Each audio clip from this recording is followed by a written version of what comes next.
It's the old hype intro. We got another good one today, guys. If you don't feel yourself educated on the chronology of the world and how to show it, you will be by the end of this video. Today we're going to break free. That's my mantra, break free or die trying. Well, today we ain't dying, so we can only be doing the other.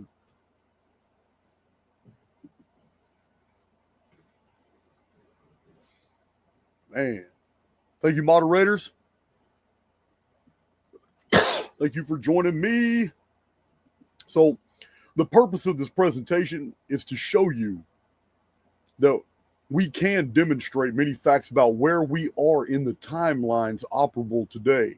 That this year that we call Anno Domini is in fact 2025 Anno Domini AD. We will also show that also means that this is the year 5919 of the old world's calendar. It doesn't mean that the world is less than 6,000 years old. It means that less than 6,000 years ago, something happened to our world that was so catastrophic that the few survivors actually believed that they were living in a new heavens, in a new earth. So you will see sources and how they all fit perfectly together. We don't have to practice exclusions. We don't have to manipulate data. We don't have to coax any numbers. Everything is perfectly synthetic. So I'm going to show you the chronology of the world completely independent of the Phoenix phenomenon, independent of the Phoenix chronology of 138-year periods, completely. Let me know if you can hear that sawing, because if you can, I'm going to have him move that table. Did you guys hear that sawing just now?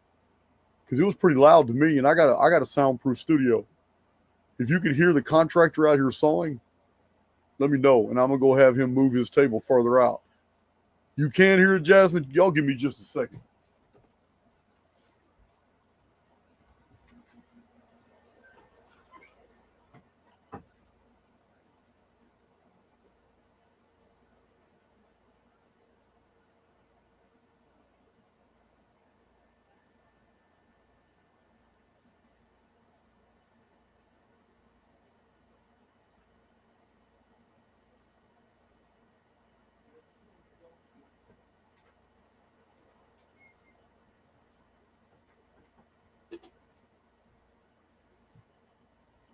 Awesome.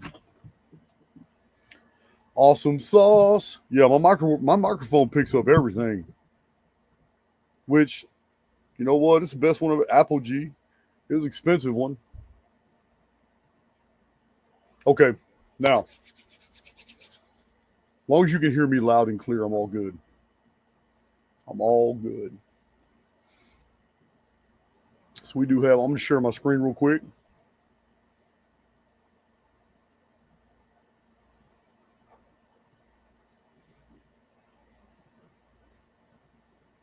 All right, get this out.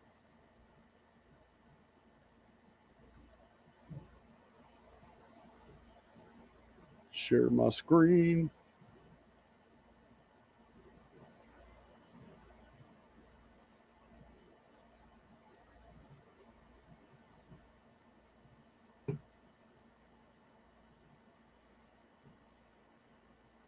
So these are just some of the references we'll be looking at. Perfectly synthetic timeline that you are in the year 2025 on one timeline, which happens to be the year 5919 on a totally separate timeline, but they do coexist. So Like I said, you'll see sources and how they all fit perfectly together in a chronological framework that clearly marks the years in the future when both the Phoenix phenomenon will happen in 2040 and when the chief cornerstone appears in 2106.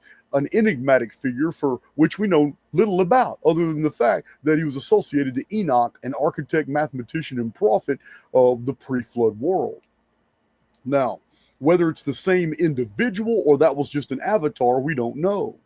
We just don't know. But we do know that this individual has been restricted and cannot actually perform the work that he started during the pre-flood world until the year 2106, which is the year he comes to set the captives free. He is metaphorically referred to as the stone the builders rejected. He is the head of the corner. He is the chief cornerstone. He is also the subject matter of a lot of Hermetic literature. He is the subject of the Shepherd of Hermas text, when they're building a pyramid and passing each white stone through a gate. And if the stone isn't worthy, it's cast out of the monument and replaced with a stone that is worthy. And in the Shepherd of Hermas text, the stones were synonymous with human souls. So by this time, especially those who have been following the Archaix research, calendars are not random, but they demonstrate the very structuring of the simulacrum itself. The simulacrum has never been anything more than a construct wherein sentient beings could experience life sims in controlled biospheres. Throughout our historical timelines, it is AIX, Artificial Intelligence X, that has consistently attempted to confuse, induce forgetfulness, to injure our understanding of the times, to blind us from the soon approaching freedom that comes from the system collapse of this holography. So this series of data points and the final data set here is a visual presentation. I formally invite you, every one of you, to check the sources, because what I'm going to reveal is profound. So our subject matter begins with the event. What is the event? It's the Exodus. What happened in the Exodus? We're told in the Bible the Exodus was 10 plagues. 10 plagues that affected Egypt so bad it collapsed the infrastructure of Egypt, allowing a slave force, which was the race of the Israelites, or the culture of the Israelites, to escape. The biblical version is an oversimplification of the facts. It is a Jewish version, which is endeavored to put the Jews before all other peoples in the world. But the fact remains is that the cataclysm is recorded by peoples all over the world. Anyone who has read my Chronicon and going to the year 1447 BC can see a whole list itemized of all the different cultures and ancient texts that referred to this disaster. In the Exodus from Egypt wasn't as simple as the Bible portrays. In fact, there is another record of the Exodus account, and the Jews are not the focal point. It is a much more historically verifiable record. It is a record that sticks to the facts and doesn't put any one culture over another. It is a very spiritual text. And it says that in the year of the Exodus, the doom shape appeared in the sky. In all Egypt, it affected the entire world. But at that time, Egypt was an international cosmopolitan of cultures all living along the Nile. And it was the most affected because it was the most populous. This version is called the Colburn Bible. I have a video about the Colburn Bible. I believe it's in my members only section. That's because the original Colburn Bible video was montaged with my Phoenix Phenomenon videos, but I understand that it's very difficult to find.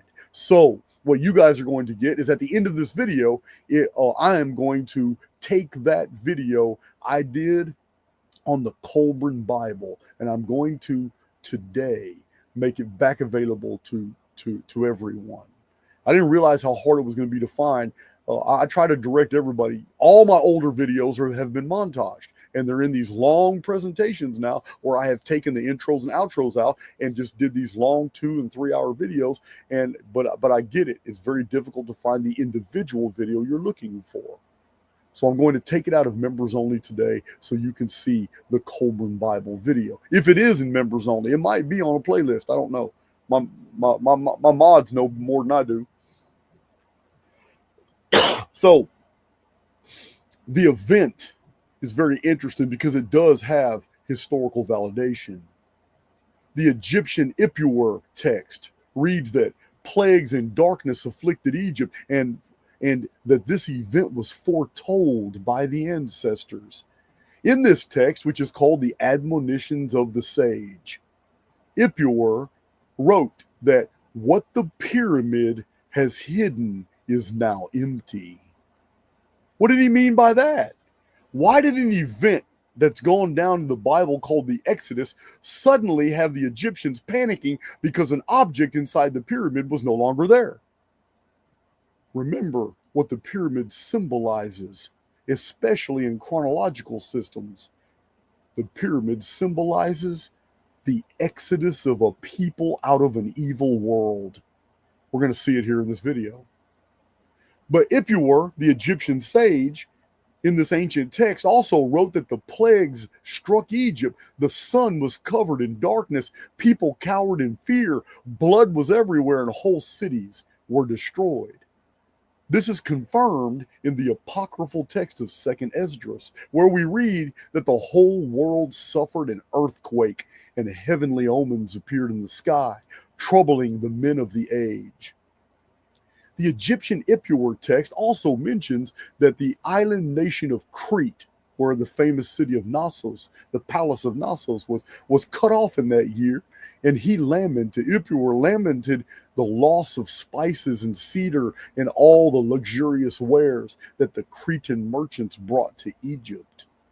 We have a total systemic Mediterranean collapse of trade, maritime commerce in this event. The Exodus account wasn't just a disaster for Egypt that freed the Jews. The Exodus account was the collapse of the entire Mediterranean world for a short period of time.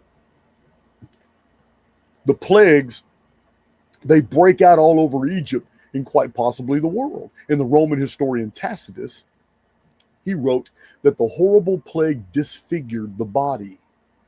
In the Jewish Haggadah text, we read that the 10th plague of Egypt was by far the worst, for the majority of all Egyptian fatalities occurred during this episode of the 10th plague.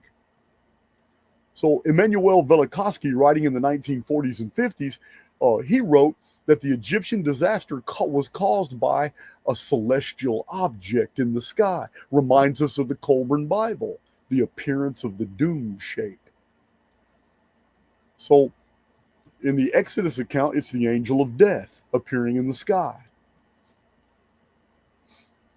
So Velikovsky cites as his source Roman historian Kempester and the Egyptian historian Petosiris. So at this exact same time, we have recorded in the Chinese Mawangdui Silk Almanac text, a great comet appeared in the sky having 10 tails. You can't make this up. So Eusebius, church father and historian, actually like an agent of the papacy, Eusebius quoted a lost book of Artapanus, who in turn quoted an older source that claimed that the 10th plague of Egypt was accompanied by a major earthquake that felled many of the temples and structures of Egypt.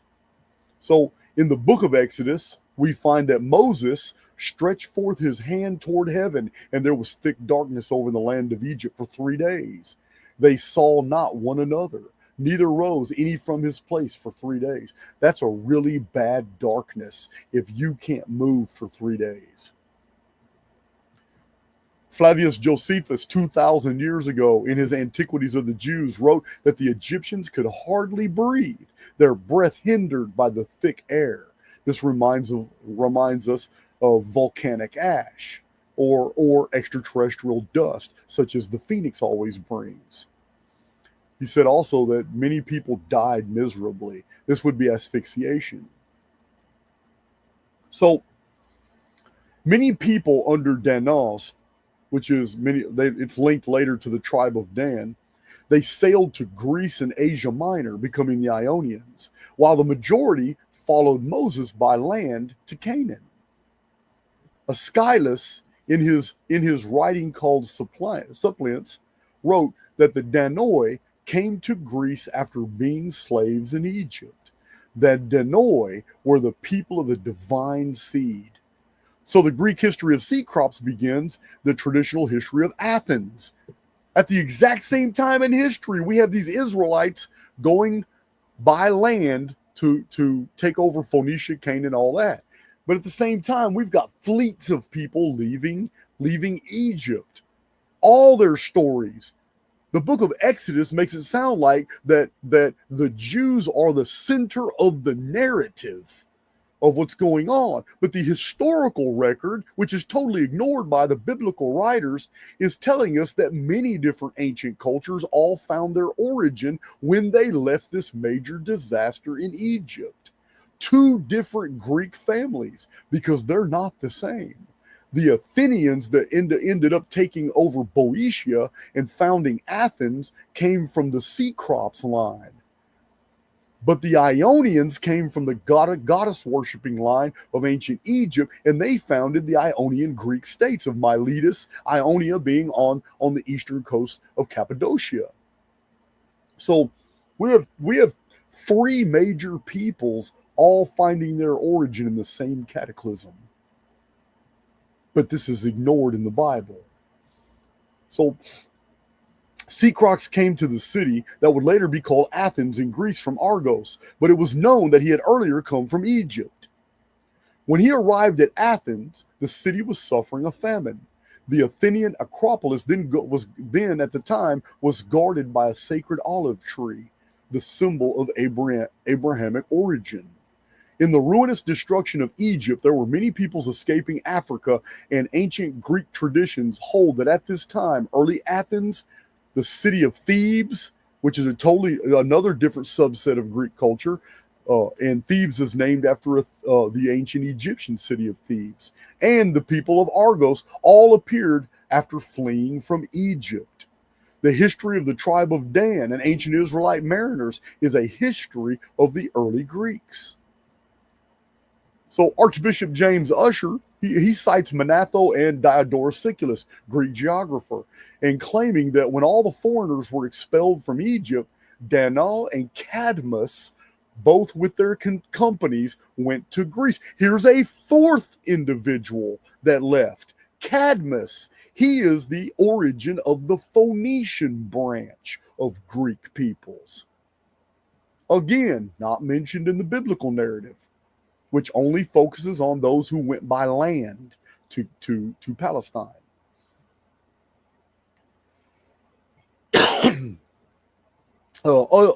Archbishop James Ussher is also quoting Photius. So another ancient writer, Servius, he wrote that the world turned bloody red. And Emanuel Velikovsky quotes him, and he said that a fine dust covered the earth. I don't know if that's the phoenix dust or not, because it's not even a phoenix year. This is the year of the doom shape in the Colburn Bible. This is the year the angel of death appeared over Egypt, according to the Old Testament. This is the year of the Exodus and the 10 plagues. So throughout the Mediterranean and Aegean, the powerful Minoan fleet vanished in tumultuous seas, in flooded ports, just like the Ipuwer manuscript says of ancient Egypt. So great tsunamis and quakes, they ended Crete and the great palace of Knossos. The Mycenaeans then seized all the Minoan holdings to become the new naval power, but it wasn't instant. And they weren't alone, because anti-Mycenaean colonies of Minoan survivors founded state-sponsored shipping deals in Ugarit, in Syria, in Phoenicia, in Canaan, and later in Egypt. The Amorite stock people, I tell you guys about these people a lot, they're called the Amuru. So these were Israelite peoples too. So the Amuru in Egypt were basically born out of the ruins of the Minoan mastery of the sea. that it collapsed. A people called the Danaan. So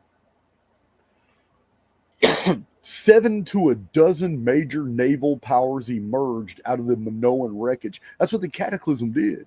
The Cataclysm created multiple mariner guilds, multiple Mediterranean cultures now vying for supremacy over the Mediterranean shipping guilds.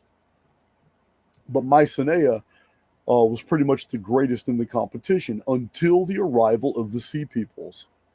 That's when we introduce, the Atlantis narrative. So Minoans were welcomed everywhere as master navigators, shipwrights, the possessors of trade secrets, shipbuilding wainwrights. So in this way were the mysterious Sea Peoples basically born, soon to be the great Sea Peoples Federation that would instigate the Trojan War. Trojan War is not far behind the Exodus, about 200 years. So let's see. It is also interesting that after the collapse of the Minoan Maritime Empire, Crete, where the Minoan Empire was situated, became the center focus of Mediterranean piracy. It's all very, matter of fact, it remained, this is really crazy, it remained the focus of Mediterranean piracy all the way to the days of Julius Caesar, who was kidnapped by Cretan pirates. Yeah, a lot of people don't know that story. He talked his way right on out of that one. So that's our intro. That's our introduction, guys.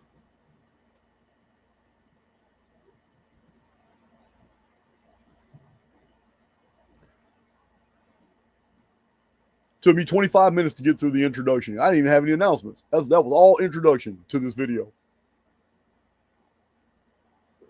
So if you just got in here, you didn't miss anything. We haven't even really begun the conversation. I'm going to be showing you 100% hardcore chronological facts, and I'm going to show what they mean to you today and how these facts absolutely prove that we are in the year Anno Domini 2025, but we're also in the old world's calendar year of 5919 and what that means for us today. That's what this video is about. We're also going to be addressing the fact that billions of dollars have gone into trying to make sure that you don't know this information. The whole invention, the psyop called the Jewish calendar. People all the time are trying to correct me in the comment section. People send me emails. I know they have my best interest in heart, but they just don't understand the facts. People are always talking about, hey, Jason, I've got 19 different books, all these Jewish encyclopedias, and I got all these Hebrew books and biblical commentaries. And Jason, you're wrong. It's actually the Hebrew year such and such, and they're all 133 to 135 years off. And I've already explained in many presentations why that came about, and that the rabbis even brag about the fact that they have fooled the entire Western Christian world in this 133 to 135 year gap, and they specifically did it to harm the Christians' ability in order to figure out the times. Because there are definitive clues in the sacred writ by which you can ascertain what year it is, but not if you're going by the Jewish calendar. It is a psyop. Just like this guy here, I'm going to show you. You need to see this. Where is matter of fact, Cheryl, let's go ahead and get through it right now. Since I mentioned it, let's just, before we start these chronological bombs, let's go ahead and get through why it's important to know these facts, because of the massive amount of information that has been put out there deliberately to harm your ability to find this information out. Let's go ahead and do it right now. I'm going to share my screen again. Since I'm talking about it, I may as well just show it. I got a file around here somewhere. It's going to help me out. Here it is right here.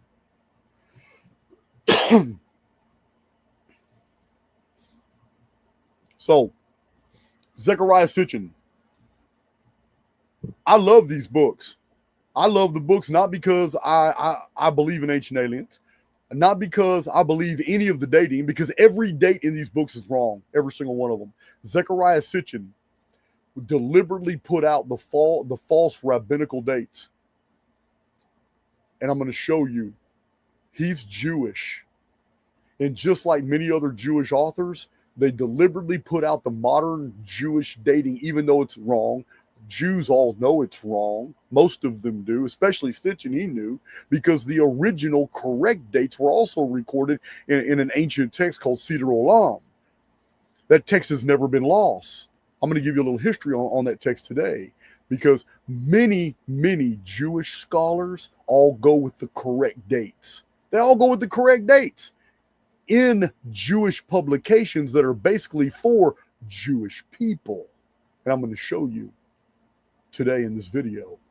But when they want to give out dates to the Western world, and they want to give out dates to the commercial world, the consumers, like Zechariah Sitchin, they give out the Zionist dates, which is a corrupted calendar, and it's easy to prove it's corrupted calendar. All the dates found in Zechariah Sitchin's deals, they're wrong for two reasons. One, all the ancient Sumerian Babylonian dates, you already know, he went by uniformitarian dating, and he went with the mistake of Berosus, and we've covered this ad nauseum in many videos. How all these books cite the Shar as a year as opposed to, or the Shar is 3,600 years, as opposed to the truth that the Shar was nothing but a turning of the stars, a day count system, and how in Archaix we have corrected all the mistakes of Zechariah Sitchin, even showing how his interpretation of the Shar makes history absolutely comical, such as in the life of Adapa. Yeah, the events of Adapa's life are measured in Shars. But if you were to go with his interpretation that a Shar is 3,600 years, it would make Adapa, who was the first human that the Anunnaki were actually involving themselves with, Adapa would have lived for hundreds of thousands of years. And it's BS. It's total BS. But even more so, Zechariah Sitchin used the Jewish calendar, which is an absolute fabrication, as I'm going to show in this video, with these chronological bombs. So I've shown this on my channel before. This is a dissertation on sacred chronology. This was published in the 1800s. It's a really good book. In this book, he's got a whole chapter devoted that the Hebrew chronology was never adopted by any Christian church till the Reformation period, and then only partially. He goes off and explains that this is clearly a duty, and to neglect this duty seems to me like a practical disregard of divine truth and a depreciation of those means of purifying the scriptures from rabbinical corruptions, which an ever-watchful providence has placed in our hands.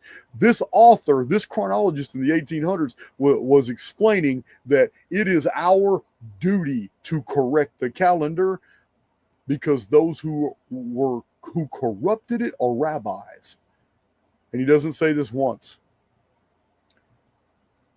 I have deemed it right to bring before the reader a series of facts connected with scripture chronology, and which will show, first, that the common notion that Adam was created 4,004 years before Christ is founded on a rabbinical corruption of the sacred oracles. And secondly, that the true Bible computation carries the creation of man nearly 2,000 years further back. Just like I've showed you, 5239 BC is the start of all timekeeping systems.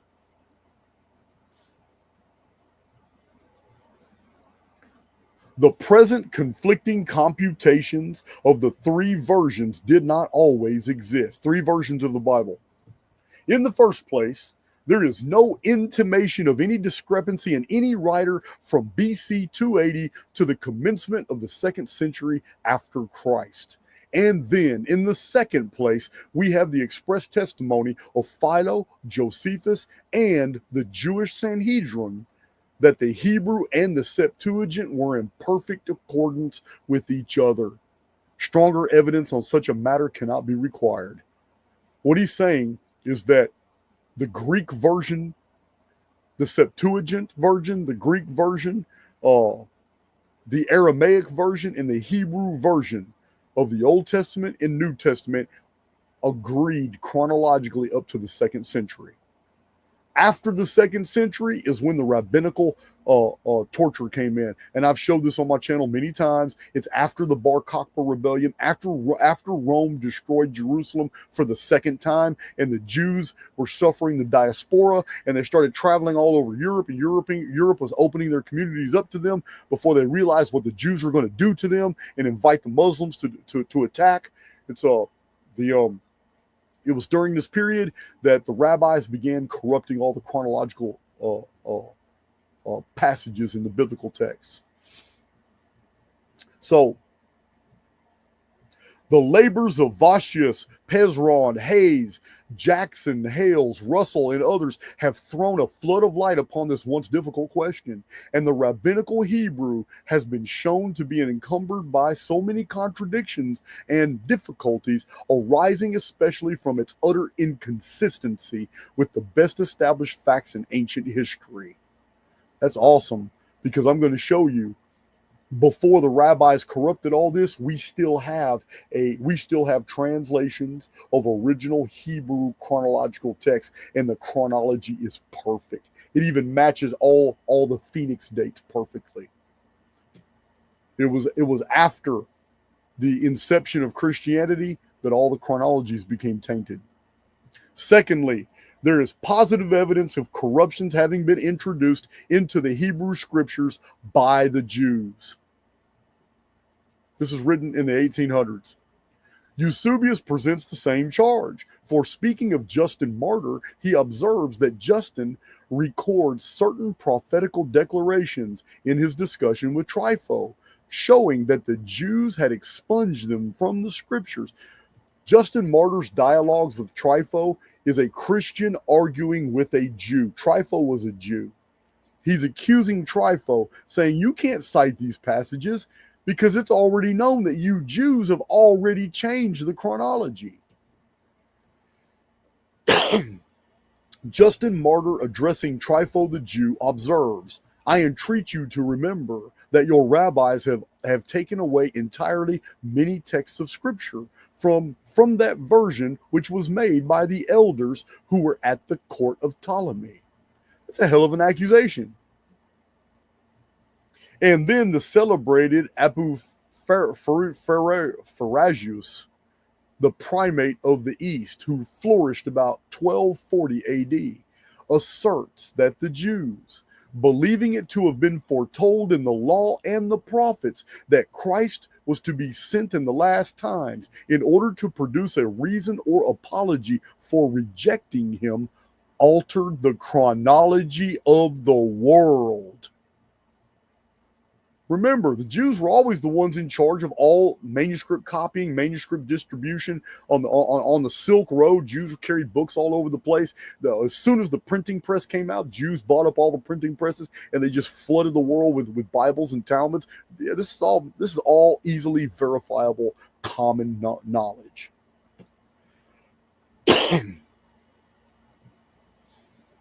This guy right here in 1240 AD says that in order to basically pull the wool over everybody's eyes, the Jews altered the entire chronology of the world. The only way you can do that is by altering books. This is straight out of the Jewish Encyclopedia, 1902. It reads, the chronological system of the Jews was derived, like most of their science, from the Greeks. And the Greeks, of course, came from ancient Egypt. Let's see. This is just a Masonic symbol. And they ain't got no business in here. In this book right here, John Jackson from 1752, Chronological Antiquities. John Jackson. This is a long book, 270 years ago, 273 years ago. It's a long book, old book. He says the following work, which I humbly present to your grace, contains the origin and chronology of the most ancient kingdoms, which, if we accept the Jewish nation, have hitherto lain in obscurity and confusion. nor have the annals of the Jewish nation, which were originally written by the most faithful historians, been preserved free from corruption, especially in their chronology, which hath been altered to such a degree as renders the Hebrew accounts of the most ancient times utterly inconsistent, both with the Mosaic history itself and also with the oldest records and history of all other nations. This corruption I have shown was owing to the Jews themselves in later times, by which many of the most learned Christian writers, both at home and abroad, have been grossly imposed upon. Man, you can't make this stuff up. So we have, so what they're referring to is the Jewish calendar. The Jewish calendar is a fiction. It's totally imposed. It's all 133, depending upon which one you use. It's which rabbinical version you use. All the Jewish calendars are 133 to 135 years completely off. In fact, the year 2106 AD, Anno Domini of our calendar, is the Hebrew year 2239. Where have you heard that number before? 2239 is a number that indicates the end of a world. So our date of 2106 AD, which is 81 years in the future, is the year 6000 Anno Mundi. It's 6,000 years from the great Adam and Eve pole shift reset, which created a new heavens and a new earth, which was year one of the pre-flood world. But in the Hebrew, in the altered version, in the Hebrew reckoning version, the Jewish calendar, year of 2106 Anno Domini for the Western world, in the Jewish calendar, it's 2239, which is the date of the Great Flood, the end of a calendar. It's all kinds of syncs like this, but the Jewish calendar is a fiction, and it's the one used by this man here, Zechariah Sitchin, for his Earth Chronicles. So not only was he wrong in the Babylonian Sumerian Akkadian system, but he was also wrong in the Egyptian lunar count system, and he was also wrong in applying Western world Anno Domini dates because he used a fictional Jewish calendar to produce those dates. We're correcting all of that in this video right here. That's what we're doing. I need to check my chat. I hadn't even looked at the screen in a while.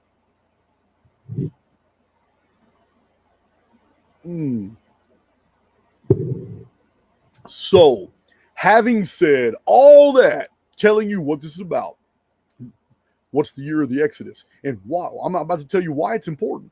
It's absolutely critical to understand what year the Exodus was, because all these events that I mentioned at the beginning of the deal, the beginning of this video, is that date.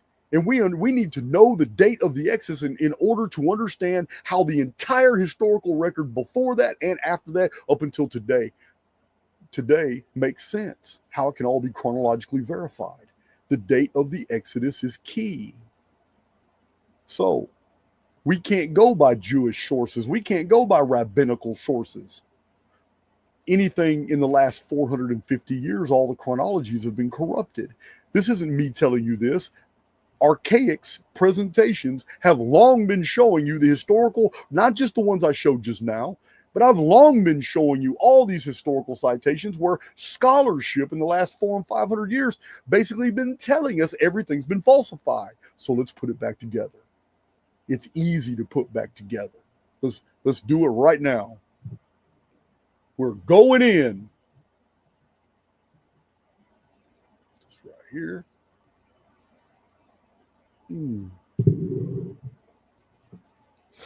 All right, we are going in. 2236. We are going in. Engage. It's going down. Chronology excites me, guys.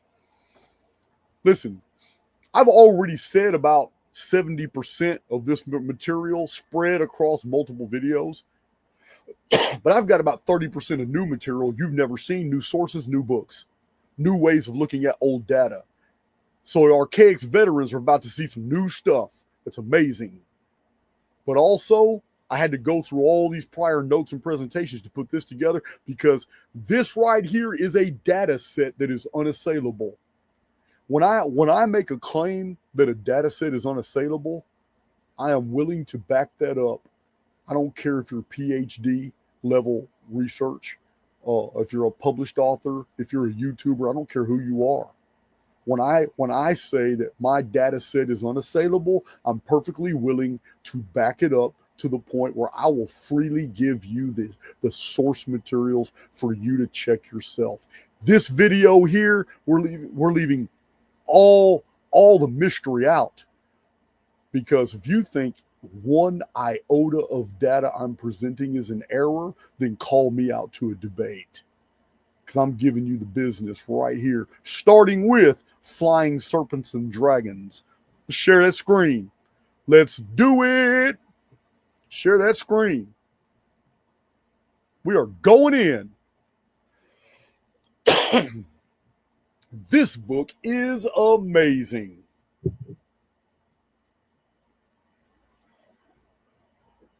And for those of you who really want to know, right now, timestamp it, because this literally is the beginning of the data set. Everything else was preparatory to this point.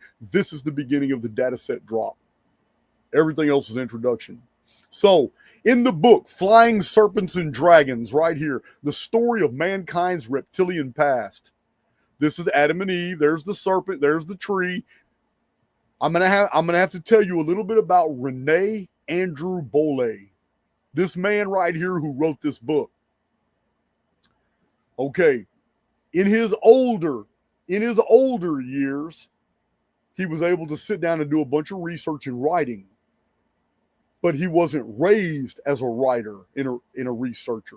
And Rene Andrew Bolle, who became a historian, was actually first employed with the National Space Agency, NSA. Then he became a cryptologist with a real high security clearance. He became a reporter on intelligence activities. Later in life, he became an antiquarian and took up an interest in chronology. After years of chronological research, this author, Mr. Bolle, in this book published, scholars agree that the key to establishing the time of events in biblical times hinges on fixing the time of the Exodus. His own calculations showed that the Exodus event of the 10 plagues and the Israelites leaving Egypt had to have happened in no other year than 1447 BC. This was his conclusion. Remember this year. A U.S. cryptologist to become a chronologist pretty much said that the Exodus event, by which all other ancient secular dates can be dated forward and backward in time, off this date, all these events either happened before the Exodus or after the Exodus. The date was 1447 BC. This is what he said. Now, his method of producing this is very different than any others that I'm showing in this video. In order to establish the date of the Exodus, we must refer to the pertinent biblical references. In 1 Kings 6, it is stated that the Exodus took place 480 years before the 4th year of Solomon's reign, when he began to build the temple. This year would have been 967 BC, considering he ruled from 971 to 931 BC. These dates are absolutely perfect. Anybody doubts that? Look in my Chronicon. I even show the exact Bible verses and the Jubilees verses and the source materials of scholarship that also dated these events on these exact dates. This man didn't read my Chronicon, and we're not even citing the same sources. It's amazing he got the same dates. So, he says the chronology may oscillate a few years due to the uncertainty of the end of Solomon's reign and the division of the kingdom. Even though he said that, he still got the division of the kingdom date perfect. 931, Israel, civil war. Most people don't know the Israelites and the Jews fought each other. The northern kingdom against the southern kingdom. 931 BC is the divided kingdom chronology year 1. It's the beginning. It's the separation of Israel and Judah. So, if the temple was built in 967 BC, we arrive at 1447 BC as the date of the Exodus.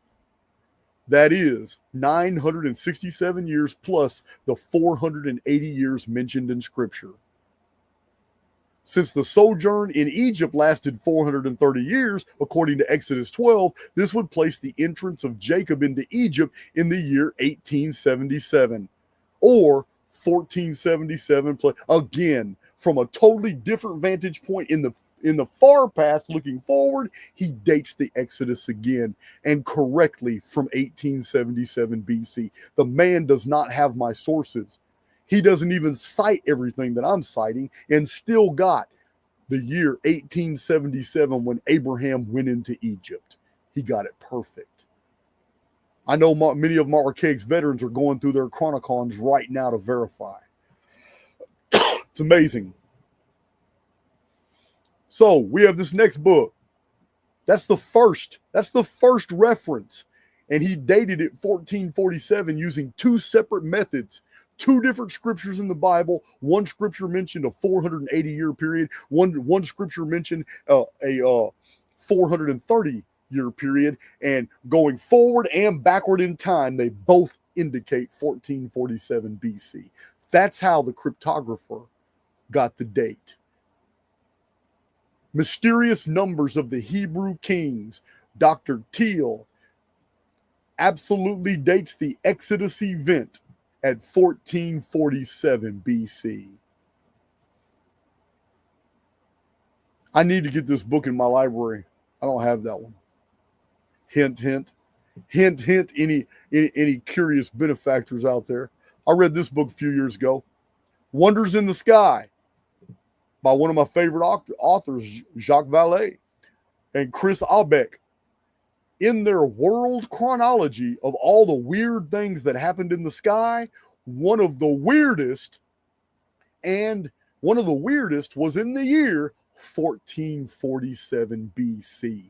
And they even date it as the year of the Exodus. Of course, something weird appeared in the sky. The Colburn Bible calls it the doom shape. This is Wonders in the Sky. Man, what is that? Hold on. 3 different sources right here. 3 different sources date it all perfectly. Guess what these sources are doing? They're ignoring the fictitious Jewish calendar. In order to get this date, you have to ignore the BS Jewish calendar. And what's crazy about it is this is a Jew. Totally ignored the Jewish calendar in order to get that date. Look at this one, Harold Camping, The Perfect Harmony of the Numbers of the Hebrew Kings. Totally different book. So this biblical chronologist, Harold Camping, in this book right here, dates the Israelites leaving Egypt under cataclysmic circumstances in the year 1447 BC.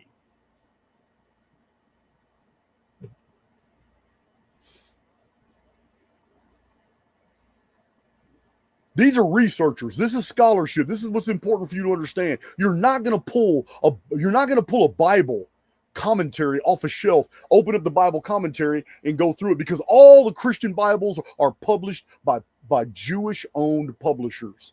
They're all going to give the Jewish dating, and they're all wrong. You will not find a single Bible commentary that gives you the date 1447 BC for the Exodus. They'll always go with the Jewish dating, which is wrong. Created by rabbis that specifically published that they were trying to deceive Christian consumers. Can't make this stuff up, guys. These scholars and researchers are going by the historical record. They're using calculators. They're chronologists. This is how they're getting this date. Totally ignoring all the fictitious BS that's out there in the field. Emanuel Velikovsky, Ages in Chaos. This 1447 BC date is also published for the 10 plagues and Exodus event by the prolific researcher Emanuel Velikovsky when he cites other researchers in his notes. For in those notes he wrote that computations have been made which indicate 1447 as the year of the Exodus. That's Emanuel Velikovsky. Last time I checked, he's one of the most hated Jewish scholars ever.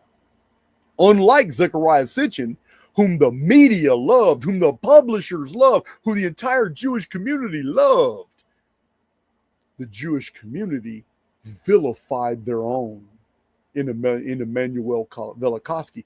The Jewish-controlled publishing industry blacklisted Emanuel Velikovsky. The Jewish-controlled scientific world, the whole scientific establishment,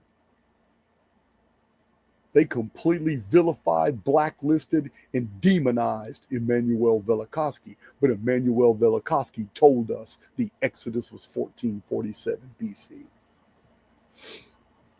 Additionally, Emanuel Velikovsky cites the old chronologist from 450 years ago named Hevelius. Hevelius wrote a book in 1668 called cometography. I think it's cometography. Comet and Graphia. I guess it's cometography. But in 1668, Hevelius wrote, in the year of our world, 2453, according to certain authorities, a comet was seen in Syria, over Babylonia and India in the sign Joe, in the form of a disk, at the very time when the Israelites were on their march from Egypt to the Promised Land. The exodus of the Israelites is placed by Calvisius in this year of the world, 2453. That's really interesting because 2453 is super close to 1447 BC. It's only 5 years off, but I'll show you here in a minute. Not bad for a researcher 450 years ago citing ancient historians 2,000 years before that concerning an event 14 centuries before those ancient historians. To be only 5 years off is almost a bullseye.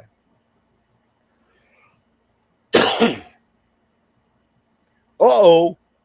You guys know it. Archaix veterans, you know I've been talking about this book so long. The Secrets of Time by Dr. Stephen Jones. Here it is. Biblical chronologist and author of The Secrets of Time places the date of the Exodus exactly on 1447 BC. A researcher who did not rely on any other authors but only cites the scriptural passages of the Bible, the book of Jasher, Chronology, the Jubilees text, and the Assyrian eponyms to arrive at this date. Of great significance here is that Stephen Jones goes on further to show that this 1447 BC year corresponds perfectly with the Exodus date on an entirely different ancient calendar. This fact leads us to another body of evidence. Again, in The Secrets of Time, right here, Dr. Stephen Jones, in his meticulous chronological work, he shows that the year 1947 BC, he shows that the year 1447 BC is also the year 2448 of the Old World's calendar, called the Anno Mundi calendar.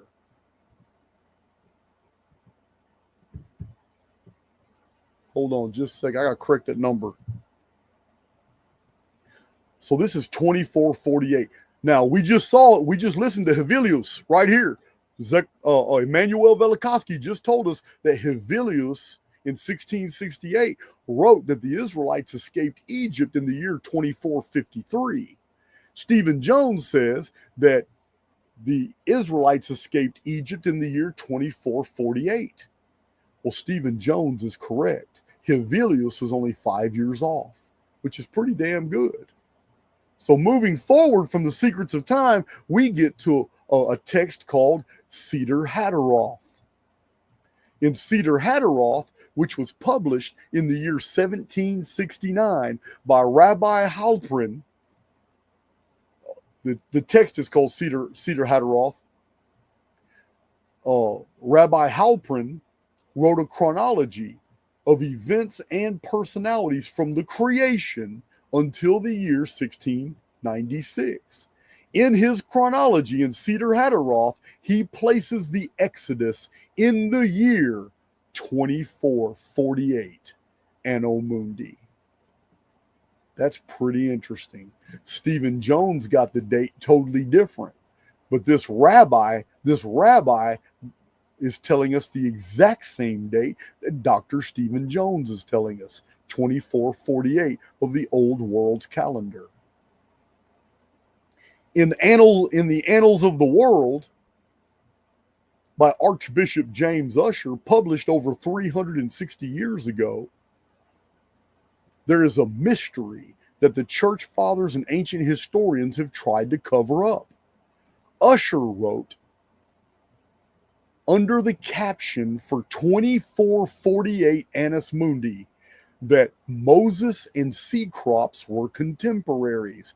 But in the text, the only Exodus story preserved under this heading is that of Cecrops leading his people out of Egypt to go settle ancient Greece. And there is no mention under the caption 2448 Annus Mundi of the Israelites leaving by land.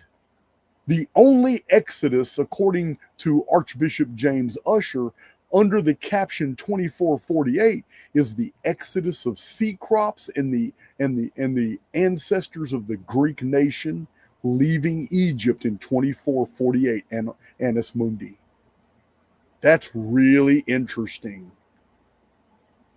Was the overland journey complete Jewish fiction?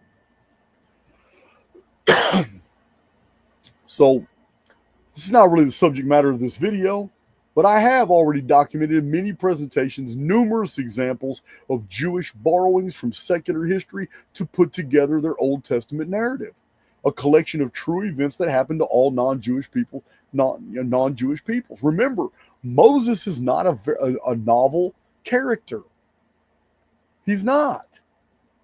Born of nobility, put on a river in a basket, and put on a river, and then discovered by somebody of Egyptian nobility. That's not the story of Moses. The original story was ancient and famous in the old world in the 14th century when Moses was supposed to be born, or 15th century when Moses was supposed to have been born. That story was very well known and told and taught in schools. That is the birth of Sargon of Akkad. Yeah, in the Sargon epos, we find the king of Akkad as a baby was going to be killed. So his mama put him in a basket, put him on the either Euphrates or the Tigris River. I think it was the Tigris River, and the basket was found floating by the servant of an Enaitu priestess, and she raised him as her own, and he ended up becoming the mighty king of Akkad. Well, yeah, that's a famous story. Anyway, moving forward, we have engineer David Davidson and chronologist H. Aldersmith. In 1924, they published The Great Pyramid, Its Divine Message. In this book, we find that these two men agreed that the Exodus event occurred in the year 2448, Anno Mundi. Some sources call it Annus Mundi, like the old Latin. More modern Latin calls it Anno Mundi. So that's the Great Pyramid's divine message, right? I've quoted that book many times. This book is very, very, very interesting. Even though it promoted the 2012 narrative, and that's why these two authors basically disappeared. Nothing happened in 2012. Just like I told you nothing was going to happen in 2012. Nothing did. Many authors have fell by the wayside. Other authors that were real heavy on the 2012 bandwagon and made a bunch of money doing that have since rebranded themselves, and most of their followers have completely forgotten that they were real big on this narrative. Now, the Orion prophecy is interesting because it has a unique piece of data in there. Having no idea when the Exodus occurred, and the biblical story is not even a topic of these authors. Patrick Gerald and Gino Rassens independently discovered that the ancient Egyptian number for cataclysm was the number 2448. Isn't that weird? That's in this book. Told you guys, you just can't make up this stuff. Just can't make it up. So we have all these sources. This source right here, the Orion prophecy authors. We have these two authors here. The Great Pyramid is divine message. We have 360 years ago chronologist Archbishop James Ussher right here. We have in Cedar Hatteroth right here from 1769. We have Secrets of Time, biblical chronologist Dr. Stephen Jones. We have Emmanuel Velikovsky, vilified by his own people for telling the truth. Ages of Chaos right here. The Perfect Harmony of the Numbers of the Hebrew Kings. Harold Camping, scholar. We have Wonders in the Sky by two more authors right here, one of them being Jacques Vallée, famous writer. We have right here Edwin Teal, The Mysterious Numbers of the Hebrew Kings. We have right here the advanced cryptologist René Boulay. These sources alone show us that the exodus of the Israelites from Egypt and the cataclysm that destroyed the Egyptian infrastructure was in the year of our calendar, for the Western world's calendar, 1447 BC, which is also the exact year in the old world calendar that starts in the ancient past and counts at 1 year at a time all the way till now. In that calendar, that year was 2448 Anno Mundi. So the year 2448 of the biblical chronology, of the old world's timeline, and of the Great Pyramid chronology, Anno Pyramid, as I've shown, is the exact same thing as today's Western world date of 1447 BC. But we can't stop there because the confirmations just build more and more.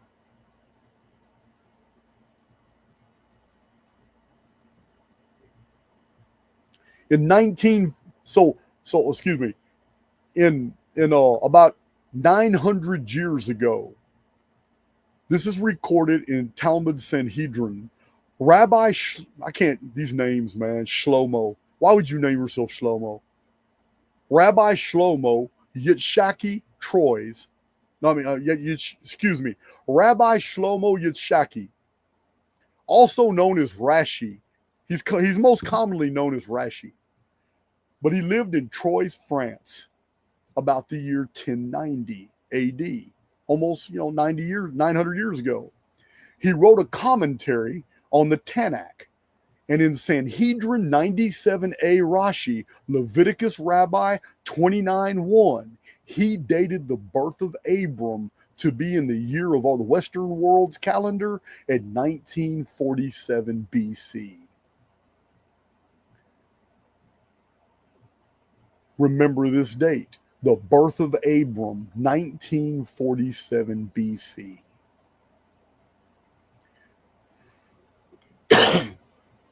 In the book of Jasher, which many people like to argue about its authenticity. They won't debate it though. But the book of Jasher, 4 different ancient copies have been found in the world. One of them from a crypt at Gonza, Persia. This book is heavily cited 2,000 years ago. So a commentator on the book of Jasher, chronologist M.M. Noah, in the year 1839 wrote that Abram was born in 1948 Anno Mundi, or the year 1947 BC. Are you paying attention? 1948 Anno Mundi is also the year 1947 BC. But what you don't know is that the Annus Mundi timeline begins with the vernal equinox, and it moves forward in time all the way up till today, while the BC timeline begins January 1st. It is a new imposition. The Western world's timeline counts backward BC to 1947. So we have an overlap of January, February, and all the way, almost all of March up to the 21st, the vernal equinox. What this means is there's over 2.5 months where the 1948 and 47 are the exact same year. There is a perfect calendrical overlap. One going forward in time, one going backward in time, and both of them involve the birth of Abraham. So, Moses Maimonides, also called Ramban, lived 900 years ago and accepted the then popular date of Abraham to be the year 1948 Anno Mundi, which is also 1947 BC. This is another Jewish scholar. In this book, The Sequence of Events in the Old Testament, by Eliezer Schulman, a Jewish scholar, in his research on the Old Testament, he dates Abram's birth at 1948 BC. That's really interesting because that's going to be 1947 AM. They're interchangeable. Here's another Jewish scholar telling the truth about the dates. It's probably why you never heard about him. So, biblical chronologist Stephen Jones, Dr. Stephen Jones, in The Secrets of Time, used the Old Testament, the book of Jasher, to determine, he also used the Assyrian eponyms in the book of Jubilees to determine that Abram was born in 1947 BC, and that 1947 BC is also the year 1948 Anno Mundi. He got both of them. Here it is right here. This is Stephen Jones' chronology. He cites the Jasher passages that show you the chronological information. BC year 1947, year from Adam, Anno Mundi 1948. 1947 and 1948 are the same year. They overlap. They overlap perfectly. So they're a calendrical nexus point. The birth of Abram connects an ancient calendar and a modern calendar. An ancient calendar that moves forward in time and a modern calendar that moves backwards in time, and they collide at the birth of Abraham. Brahma and Saraswati.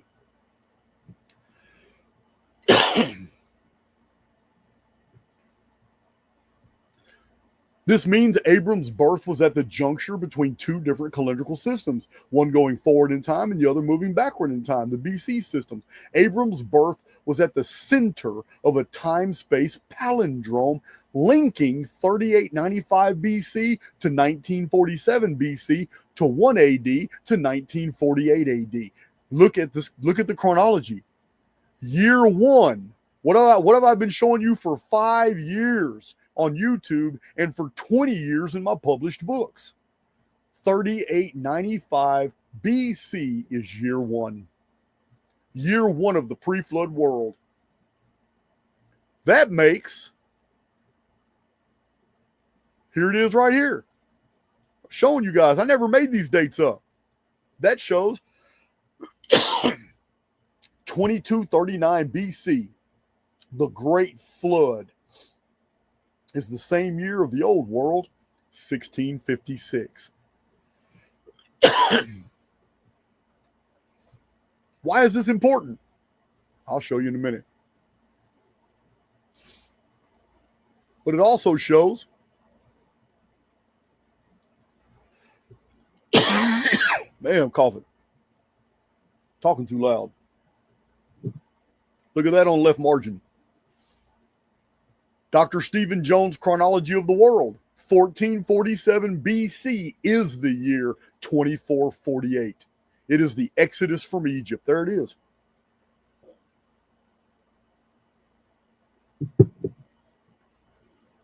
An amazing book. It's an amazing book. Look at this, guys. Archaix veterans. What do you see here? What happened when 185,000 Assyrian soldiers were vaporized by a Fluxtube blast coming out of the sky? What happened in the sky at the exact same time? Remember, the sun retrograded 10 degrees and the shadow on the sundial went backward. The sun stopped moving in the sky in the days of King Hezekiah and the prophet Isaiah. Isaiah was summoned by the king when he was panicking. Like, what does that mean? Why did my shadow on the sundial in the court of Ahaz just go back 10 degrees? And the sun had moved 10 degrees in reverse across the sky.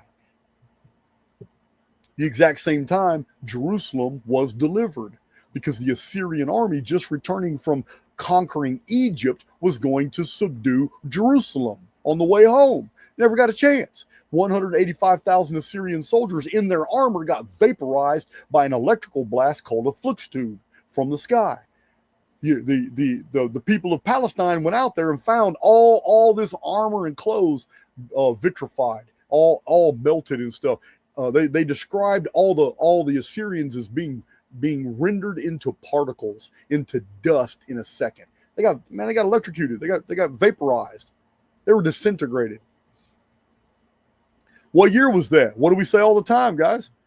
What is this? 713 BC. I never made that date up. Never made that date up. These dates I'm showing you are extremely integral because in the direction I'm going. I just wanted to show you. Here it is, Dr. Stephen Jones. He's got all the exact same dates as the Phoenix chronology. It's all here. Not a single date different. The man is a beast. He is a beast. Secrets of Time, right there. God's Kingdom Ministry, Secrets of Time, written by Dr. Stephen Jones. You can order that book just like I did. So, we're going to move on to the works of Josephus right here, 1889. Antiquities of the Jews. Over 19 centuries ago, in Antiquities of the Jews, Book 1, Section 6, Flavius Josephus wrote that Abraham was born in the 292nd year after the deluge. What? Abraham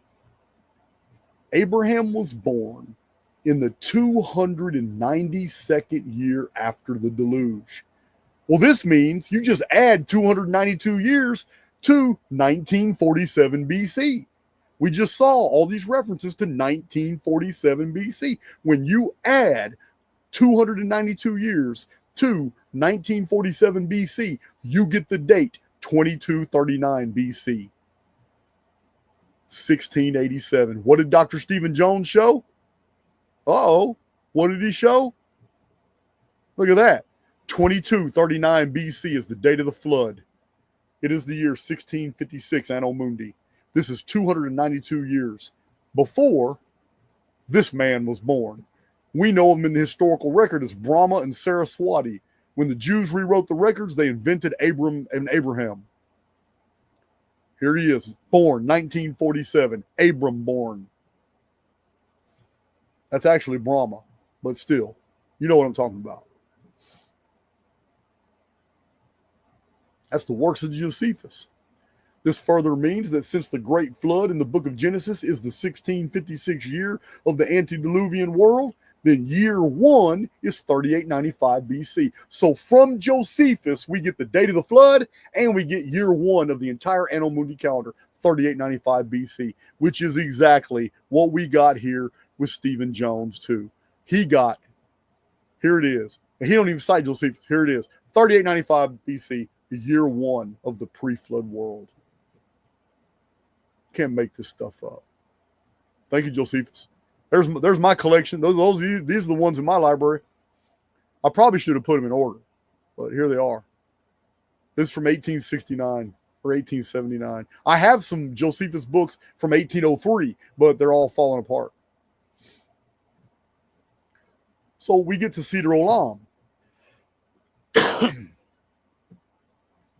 This Hebrew text is the oldest surviving chronological record, and it means the order of eternity. It dates from 169 AD. This means it's over 19 centuries old. Handwritten copies of Seder Olam still exist. Hebrew versions were printed in 1517 in Constantinople and Venice in 1545. Wait a minute. Yeah. It was Constantinople in the year 1517. They printed them on the printing press. And in Venice in 1545, and Hamburg, Germany in 1757. So Seder Olam is the exact same chronology as the Book of Jasher, and even cites Rabbi Eliezer, who often quoted from the Jasher text, proving the antiquity of the Jasher book and Jasher chronology. In Seder Olam, Noah's flood is the year 1656. And the Exodus is the year 2448. Here's a totally different independent source. It is so far the oldest source now that actually gives us the dates. Noah's flood 1656. The Exodus 2448. Can't make this stuff up. This is the original Hebrew chronology before the rabbis completely altered all the Jewish writings. They never altered Seder Olam. We still have original Hebrew handwritten ancient manuscripts of the Seder Olam. This is the one text they couldn't corrupt. Too many copies were around.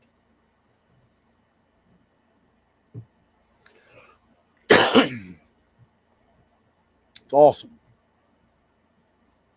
Oh, going too fast. Moving too fast.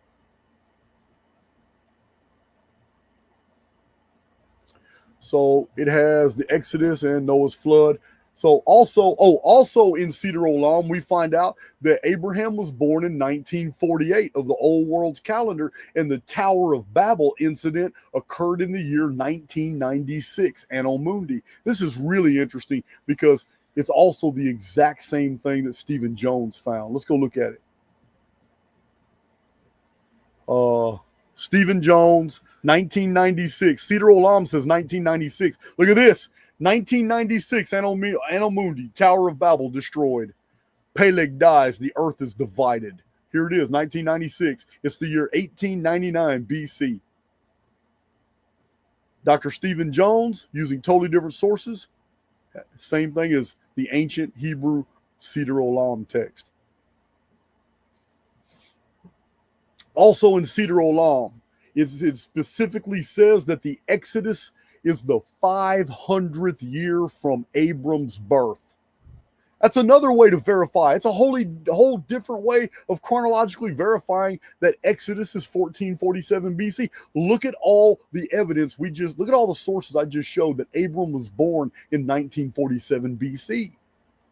Well, 500 years after 1947 BC is the year 1447 BC. We just went full circle. We're back to 1447 BC, the year 2448 AM. All these ancient sources, all these Jewish or original Hebrew and Jewish scholars all agree on these dates. Every bit of it's perfectly synthetic with the Phoenix chronology as well. And yet the Phoenix chronology hasn't been cited one time in this discourse at all. It's all perfect. None of it has anything to do with the Jewish calendar, which is a complete imposition. It's a fraud. It's fraudulent. It's totally fraud. So when we put all these things together, this is what you get. When we put all these things together,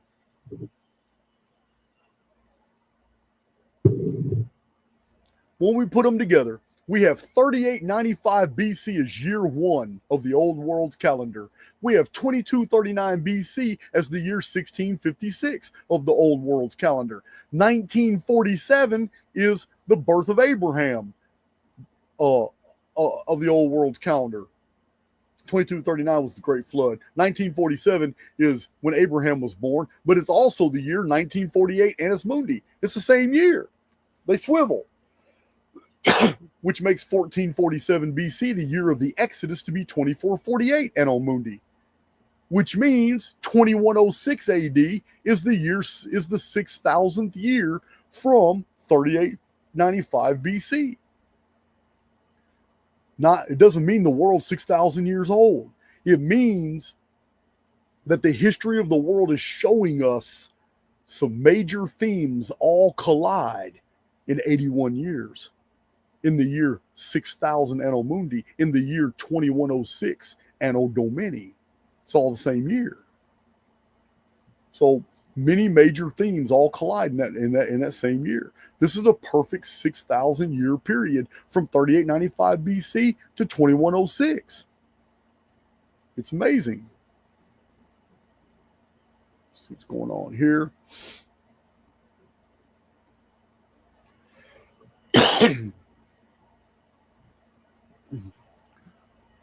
So before we talk about the 6,000 years, I just want to show.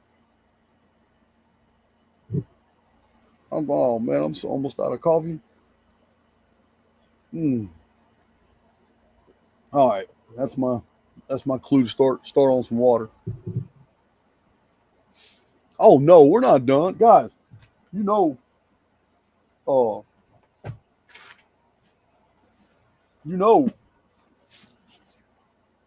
what kind of researcher I am. Man, I read books cover to cover. I'm going to know. That's how you find the greatest things. You always find the deepest truth when you're looking for something else. Remember that. That is a fundament of our reality. It's just like you always achieve the things that you want the most once you stop all the effort. Because the effort is always attached to anxiety. Anxiety, you're literally broadcasting signals into the construct that there's something to be anxious for. Therefore, because the construct is a reflective medium, it reflects back to you as circumstances, reasons for you to be anxious, and it even creates situations that put what you're trying to do even further away from your reach. How many times have you searched and searched and searched for something and can't find it? And when you give up the search, soon after, once your mind is totally absorbed on something else, you find exactly what it was you were looking for. It happens all the time.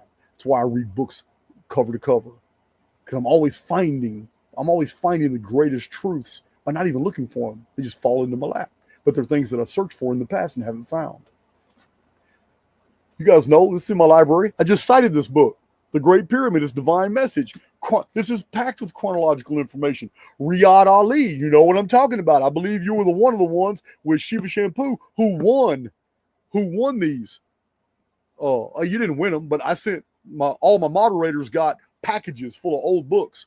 And this was something I remember Riyadh Ali got. Also, this huge book is a chronological history of the world. The Annals of the World. I just cited this book. Guys, I read the books I cite. Here's Seder Olam. Whole translation. A whole translation of Seder Olam right here. Here's the Book of Jasher. Do not judge a book by its cover. Book of Jasher is all chronological. The whole book is chronological.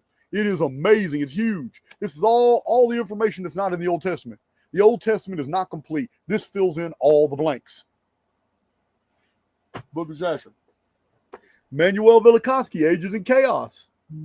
We just cited Hevelius right out of this book. We just cited Hevelius. He almost perfectly nailed the date of the Exodus. R.A. Boulay, just cited him. Flying Serpents and Dragons. Just cited him. Cryptographer. 1447 BC, date of the Exodus. Massively impressive chronologist, Dr. Stephen Jones, right here. Massively impressive. Oh man, you ought to see the charts. He's got some world history timeline charts in here, man. I'm a little jealous. Yeah, I'm a little jealous. He got all kinds of stuff up in here. Yeah, man. Speaking of Jubilees, 6,000. I just showed you that the timeline is 6,000 years. 6,000 years is 120 jubilees. There's a huge misunderstanding in the old text. When the Jews were rewriting everything, they saw that Noah was given 120 years. Well, how is that comforting? You're going to destroy the whole world in 120 years. It's taken out of context. The conversation was abbreviated to the point where you think that God and Noah were only talking about the great flood. They weren't. They were talking about the overall condition of mankind. And when Noah was told that there was 120, the actual conversation would have been much longer, because Genesis is so abbreviated compared to the original source materials from which it was copied, like the Enema Elish text. The original 120 periods that were promised to mankind are 120 jubilees, which is 49 years plus one rest year, which is a 50-year period. This is why the oak was so important to the ancient Israelite faith. This is why the Jews couldn't stand them, because they called them the servants of Baal and Balaam and Ashtaroth in the groves. The groves were the holy sanctuaries, the tree sanctuaries. In the Old Testament, trees are venerated as the source of man's life and shelter. They are the expression of God in the materium. But the Jews couldn't stand the Israelites and accused them of all kinds of weird practices and all that. So, but really, truthfully, the ancient Israelite faith was Druidism. It was no different. It was practiced all the way in the late Roman times in Celtiberia, in the kingdom of Numidia, all the way up into the old Britannic Isles, all the way into ancient Ireland. This faith, this ancient Israelite faith, where they venerated the oak. It takes 50 years for an oak to start producing, to bearing fruit. So it's the oak was sacred. This is what the Druid was, the oak priests. So these references to trees and all that, they're I just entertained a tangent for which I don't even know what direction I was going. I totally forgot. I was about to share something. I don't remember what it was. Anyway, I just want to show you guys those books. I'll remember what I was talking about in just a second. Oh yeah.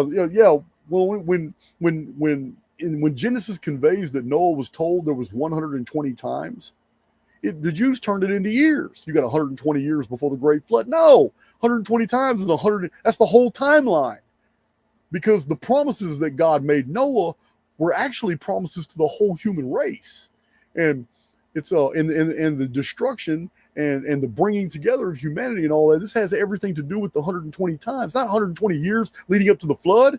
The flood was just one destruction among many that humans have suffered. But 120 jubilees, 120 times 50 is exactly 6,000 years. And that's what the promise. The promise is a dual promise. But you have to understand that how it affects you all depends upon your spiritual perspective. Because for those who have embraced the materium, 2106 AD, the return of the chief cornerstone, is destructive.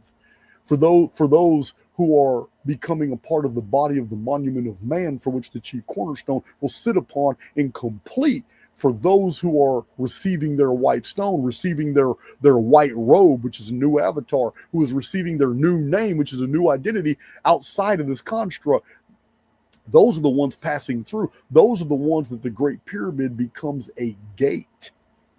It becomes the gate of Rostal. It becomes the passage through the kingdom of Seeker. It becomes the kingdom of Seeker is the ancient underworld realm of death that the soul had to navigate through to find the gate of Rostal. The gate of Rostal is the exit straight out of the construct. This is what all the pharaohs sought. So, yeah, Noah was told 120 times. There is another interpretation to that. Noah represents mankind, and mankind is promised, man. You got 120 times before all the consummation. So this is important because it leads up to a chronological fact that's going to blow your mind.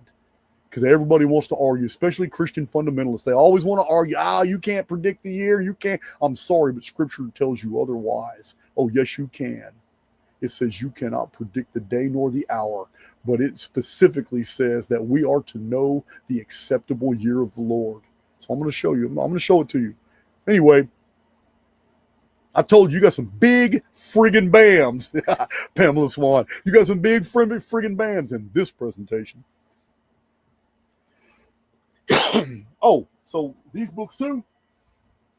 Here's my Josephus collection right here. 1869 or 1879, one of them. That's it. I got an older one, but man, they're falling apart. I didn't want to use them.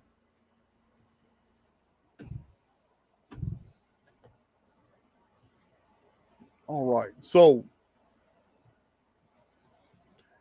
every chronological fact that I just showed you, 3895 BC is year 1, 2239 BC is 1656, 1947 BC, birth of Abraham, is actually the year 1948, Anno Mundi, 1447 BC being the Exodus, being the year 2448, Anno Mundi, and 2106 AD, 81 years into the future from now, being the 6,000th year of this old world timeline. Every bit of this means right now that this year is 5919 Anno Mundi, meaning we have 81 years until 2106, the consummation. However, that 81 years is actually 61 years, because in the apocalypse, time is reduced. The last 60 years is reduced by a third. 20 years are removed, and the dragon becomes wroth because he knows his time is now short.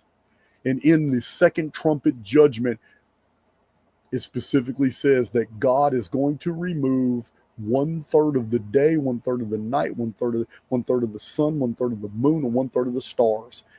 So day and night are concepts, but the sun, moon, and stars are not. Therefore, these 5 things being removed from the equation means that 33.3% of the day and 33.3% of the year are going to be removed. And if that's the case, then we have a year that becomes 243 days and a day that becomes from 24 hours, it drops to 16 hours. We've already discussed this in many other presentations and what this is going to do to the human family, how it's going to change our avatars, what kind of environment that's going to be conducive for. But what it means also is that this is an act of mercy by the oversoul, because it says that unless those days be shortened, no flesh would be saved. So 20 years is removed from the equation, before the return of the chief cornerstone. When that 20 years is removed from the equation, it completely realigns our calendar with the divine calendar that ended in 713 BC. Because up to 713 BC, every single year was 360 days.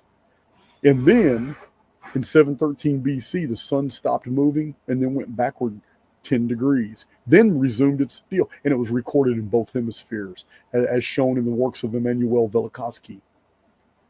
Ever since that year, we have been on a vague year, a corrupt, cursed year of 365.25 years. That 365.25 years is really intriguing. But it's added too many days to the timeline, days that should never exist. But in 2046, which is the end of the Mayan long counts, 1,872,000 days of 13 Bactans of 144,000 days each. As you guys know, I've got a published book about the Mayan long count, and it was published in 2011. You guys, my Archaix veterans, you already know. But new people to my channel, you have to understand that I was probably the only voice out there telling everybody that nothing's going to happen in 2012, because these scholars in the 1950s miscalculated. And the Mayan long count does not end in 2012, it ends in 2046. And in 2046, at the end of the Mayan long count and the return of the Nemesis X object, that's when time will collapse according to the Maya. When the time collapses, what really happens is that all those extra days, 5.25 days added to every year since 713 BC, all the way to 2046, all those extra days are cut out by God. That 20-year period is cut out to make the divine calendar back on time for the descent of the chief cornerstone. So when I say there's 81 years left, that's 81 years under the vague, cursed calendar that we're under today. But under the divine calendar, we really just have 61 years left. I hope that makes sense to you guys. You can look at Chronicon and see the math and you understand better. All right.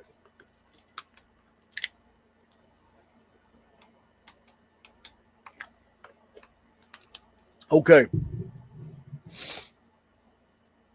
Oh, we are not done. We are not done. Let me see what else we have here. You know what? I need to show you something else too. So these dates that I just showed you, and I showed you all the source materials for them, why are they important? Why are these dates so important? This 6,000 years is very intriguing. It's also a reason that the Christians are heavily censured. I'm not a Christian. You guys know this. But I know my Bible. And the uniformitarian attacks against Christianity always concern the 6,000 years, as if Christians are claiming the world is 6,000 years old. It's not. The creation event was not 3895 BC. It was a renovation. Genesis is misunderstood. It is Jewish redactionism that's got everybody to believe that Genesis is actually describing a creation. But the original records the Jews copied in order to write Genesis are now known. It's called the Babylonian Enema Elish text, and it is the 7 stages of the recreation from pre-existing materials, because Tiamat the dragon appears in the sky and destroys an old world, and out of the pieces of the old world a new world is built. It is the world of mankind, and in the world of mankind the new god is Marduk, the hero.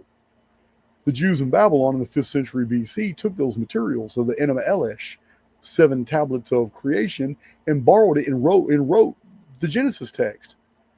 But they changed a lot of fundamentals. Doesn't matter. Other scholars have already published all this. Doesn't even matter. But the 6,000 years is so intriguing, because in the Epistle of Barnabas, we have the Epistle of Barnabas says that the Christ, the Anointed One, is going to return after a 6,000 year period and vanquish the season of the wicked one. That's in Barnabas chapter 13, verse 5 through 6. So this will be the end of mankind's 120 jubilees. Noah was told there was 120 times until the final consummation. The Jews took that as there's 120 years until the flood, but it wasn't. It's 120 jubilees, 50-year periods, to make a 6,000 year period. We have more confirmation of that. The Hebrews were deported into Persia, and the 6,000 year timeline was known to the ancient Persians. These are Iranians. This was in the Zoroastrian text, like the Zendavesta, where Ahura Mazda has a 3,000 year day that he rules over the affairs of man, followed by Angramanu, or Ahriman, the evil one, who rules for 3,000 more years, for a total day and night in the Zendavesta of 6,000 years. Maybe that's where the Jews got it. Lactantius, he wrote 18 centuries ago, Lactantius wrote, let the philosophers know that the 6,000th year is not yet completed. And when this number is completed, the consummation must take place. So, 6,000 years. So intriguing. Here's a cycle here. It's a destructive cycle. We are admonished at all times through the scriptures to search diligently and prove all things. Fundamentalist teachers strive to interpret scripture and principally prophecies very literally. They tell us all the time, oh no, this prophecy, you got to interpret this literal right here. I mean, this is what we're told all the time. We're always told also, interpret scripture using scripture. They don't want any outside materials brought in. That's cool. So let's abide by the rules. Let's do that. The Bible clearly says that no one, not prophets, not apostles, it even says not even Christ, knows the day nor the hour of his return. This would be the consummation, the return of the chief cornerstone, the stone the builders rejected. These were all titles that the Christians also gave Jesus. Now, no one knows. Scripture says no one knows the day nor the hour. However, Scripture very literally does not declare that no one would know or discover the day. Now, you can read these yourself. Mark chapter 13, 32, Matthew chapter 24, 42, and chapter 25, 13. So in the year 30, in the gospel narrative, in the year 30 of our modern calendar, Jesus sat before the synagogue and said to the elders, "The Spirit of the Lord is upon me to preach the acceptable year of the Lord and the day of vengeance of our God." This is in Luke chapter 4, verse 18, and it's supposed to be a fulfillment of Isaiah chapter 61, verses 1 through 2. All throughout the Old Testament books, there are references to the year of the Lord. As Scripture says, remember, Scripture says, a day unto the Lord is as 1,000 years. I didn't make that up. Any Christian can quote that verse. A day unto the Lord is as 1,000 years. Well, in the Genesis account, it took 6 days to create everything. If a day unto the Lord is as 1,000 days, then we're talking about man, or the perfection of man, being the consummation, taking a 6,000 year period. Each day representing 1,000 years of this program. So the year was actually revealed to Jared. Jared is the father of Enoch. This is where things get really crazy. So Jared in the book of Jasher and in the book of Genesis, Jared is the father of Enoch. Jared was 40 years old when he had a vision. In the Genesis and in the book of Jasher, in the narrative, he has a vision at 40 years old, which is the year 500 Anno Mundi. Jared is 40 years old in the year 500 of the pre-flood world. So 3895 BC, 500 years after that, which is the year 500 Anno Mundi, is when Jared was 40 years old and he has a vision. And in his vision, he's stressing because already 500 years into the pre-flood world, mankind is already building idols, worshiping false gods, practicing hedonism, doing all kinds, and he's stressing out. And he has a vision, and in his vision, God tells Jared to be patient. You need to be patient.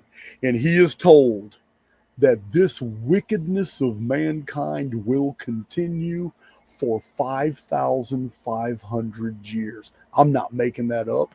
That's in the book of Jasher text. He is specifically told that this evil will occur for 5,500 more years. And he is told this in a vision in his 40th year alive. And anybody looking at the Jasher chronology and Genesis chronology will see that Jared is 40 years old when it's the year 500 Anno Mundi. 500 plus 5,500 years is exactly 6,000 years, pinpointing the year 2106. How do we know? Because the vision that Jared had was given to him in the year 3395 BC, the 500th year of the pre-flood world. Counting 55 centuries exactly after that is 2106 AD. When this evil is going to be put to an end. Also, in the book of Exodus is this verse. Curious verse here. This is in the book of Exodus. When was the Exodus? 2448 B. Annus Mundi, 1447 AM, which makes year 1, 3895 BC, which makes this year of 2025 AD to be the year 5919 Anno Mundi, which means we have 81 years of curse time left, but 20 years of that curse is going to be removed by promise to keep us from the evil to come. So, because if time isn't removed, no flesh would be saved. So we'll be put back on divine time, which is taking 20 years out to even out the evil that was done in 713 BC. So that means we have 61 years left. And in this passage in the book of Exodus, it says, while work is to be done for 6 days, the seventh day is a Sabbath of solemn rest, holy to the Lord. The Hebrew word, this is a verse in the book of Exodus. So the Hebrew word for 6 has the geometrical value of 1,000 in Hebrew. So here is a biblical verse that says the work is to be done for 6 days. But when it says 6 days, it actually means 6 times 1,000. That's exactly what it means. It's biblical gematria. 6 times 1,000 is 6,000. It's basically a Levitical code. So 2106 AD being the year 6,000 does not mean it's the 6,000th year of world history. For the Anunnaki timeline began in 5239 BC, meaning 2106 AD is the 6,000th year since the Genesis reset, the Adam and Eve reset, when they were convinced it was a new heaven and new earth, 3895 BC. But it's also the year 7344 of the divine timeline, famous in the ancient world. Why is this interesting? Let's get to it. I got to show you something. I'm going to share something to you. I'm going to share this. Share my screen. All these references that I just shared with you, all these references I just shared with you, they make all these things possible. Look at this. 5239 BC on the left-hand margin over here is exactly 7,344 years to 2106 AD. The return of the chief cornerstone. It is the year 6,000 of the old world's timeline right here. It is 7,344 years. Why is this interesting? 6,000 years is 6 Ner. A Ner is 600 years, as I've showed in many videos. 600 years in the old world system is 216,000 days. 216,000 days plus 216,000 days is the epic Anunnaki number of 432,000. 432,000 days is only 12 centuries. And the 1,200 year period of the Anunnaki in the pre-flood world is absolutely famous. We've talked about it many times. The 1,200 years of Typhon, the 1,200 years of Vulcan, the 1,200 years of the Anunnaki before the flood, until the flood ended the world. The 1,200 years was 432,000 turnings of the stars. 2 Ner, 216,000 days each. It is the foundational number that links together the Mayan long count day count system, the original day count system of the Yugas, which was all predicated off denominations of 216. Also, the ancient Sumerian calendar, which was the Shar-based system, was turnings of the stars. A Ner, 600 years, is 216,000 days. 10 Ner is 6,000 years. A Ner is 216.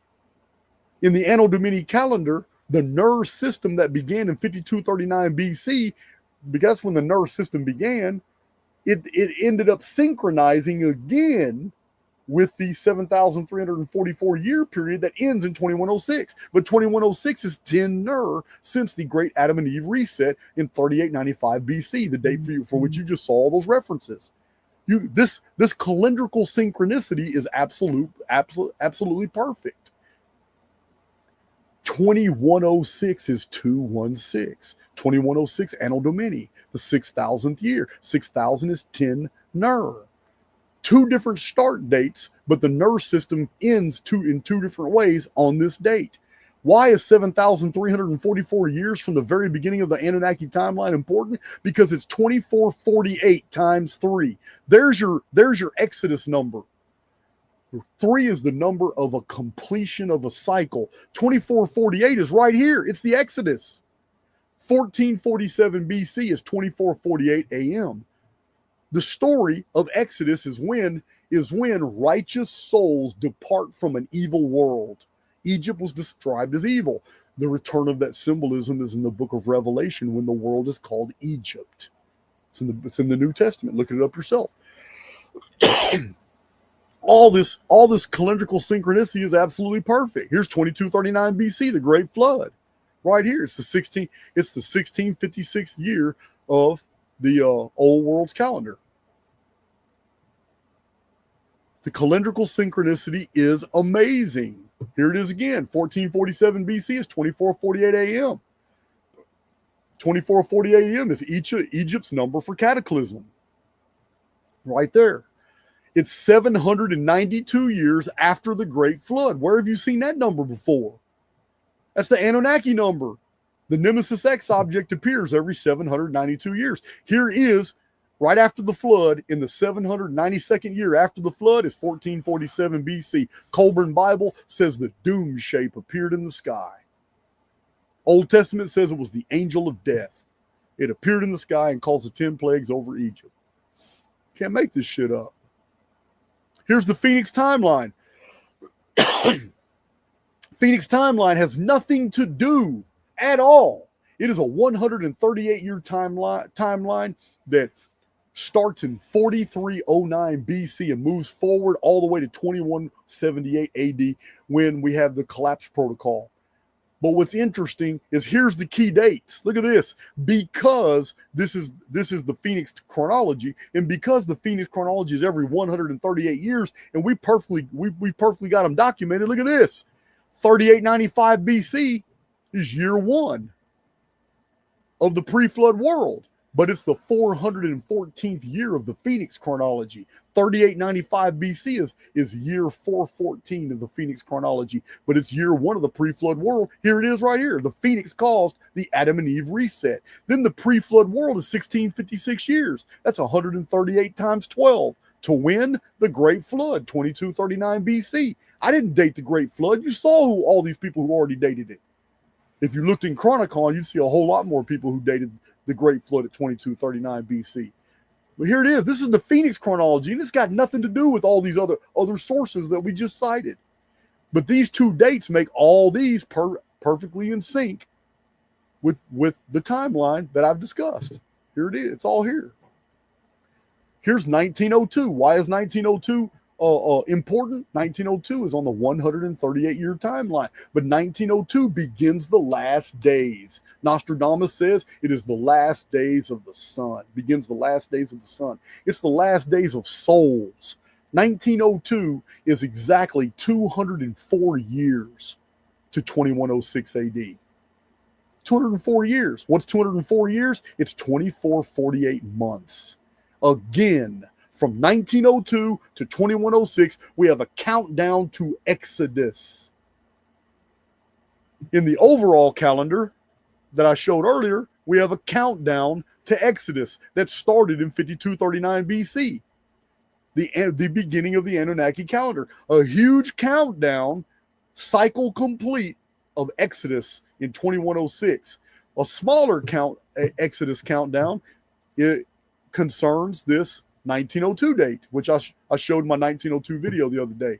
1902, 204 years. Why is it important? Because Second Esdras says in the last days, the 204 books of prophecy are going to be revealed. A book is a container of knowledge. 204 books are 204 levels of stone going all the way up to the chief cornerstone, which is the 204th. The Great Pyramid is a giant book of knowledge. In the very beginning in the Garden of Eden, there was a tree of knowledge of good and evil and a tree of life. A book is nothing but a glorified tree. That's all a book is. So the Great Pyramid is a pillar, just like a tree, a column. So it is the tree of life. It is the tree of knowledge. The Great Pyramid, the Great Pyramid was guarded by a divine cherub. The divine cherub is still there. We call it the Sphinx. It's still guarding the entrance to Eden. It's still there. And the two great pyramids represent the two truths. One is the book of life, and one of them is the book of knowledge of good and evil. They're both there. They've both been there from the very beginning. We just didn't recognize what they were. So here is this giant book. It's sloped at 51 degrees, but 51 degrees, 51 degrees, 51 degrees, and 51 degrees is 204 degrees. This 204 degrees is the same as the 204 years from 1902 to 2106. It is a Exodus countdown. Just like the 204 books of prophecy in Second Esdras, it is a Exodus countdown. It's 204. If you think that any of this is reaching at all, then maybe I should share this. I should share something totally different. If you think any of this is reaching, here's the apophthegm of the Great Pyramid. The apophthegm is 612 feet exactly. The apophthegm is the sloping angle of the Great Pyramid. I've already quoted the books from the 1800s that the Great Pyramid is a marvel of mysteries, but it speaks in inches. I didn't make that up. I'm quoting authors who know what they're talking about from the 1800s, who measured the Great Pyramid.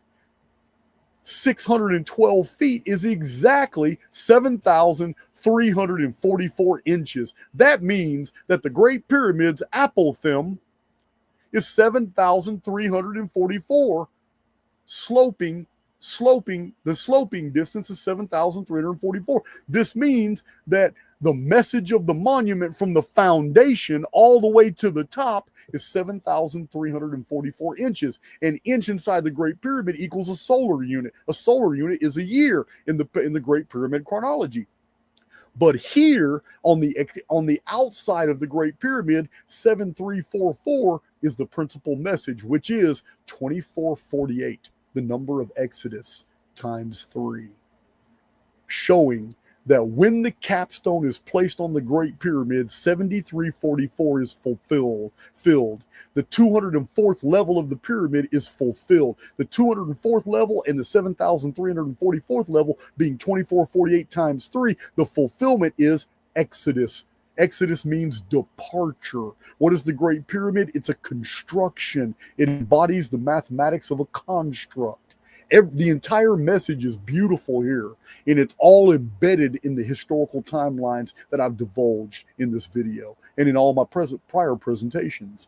You're being told, this is chronotexture, and when you put it with calendars, you're being told that your exodus from the construct, from this experience, is going to be at a fixed time. This isn't a I guess it is a promise. This is a promise. This information, this chronotextual and calendrical information is basically a promise. It's what it is. It's a promise that at this exact time, all this is over with. It's done. Here it is again. Another way of looking at it. This is the apophthegm. Okay, my Archaix veterans know what this is talking about. That's a different measurement, 864, but it's integral. It is the base in Sumerian mathematics. All right, this is interesting. At the midpoint of each face is slightly concave. See, there's a slight indentation on each face. What's interesting about that is the pyramid actually has 8 faces. 8,640 divided by 8 is 1080, or 2815 BC, the year 1080 AM, when the Great Pyramid was finished. For those of you who don't know, I show in my Chronicon and right here on YouTube and in my published books, I show that whoever built the Great Pyramid actually put the date in its measurements as to when it was started and when it was finished.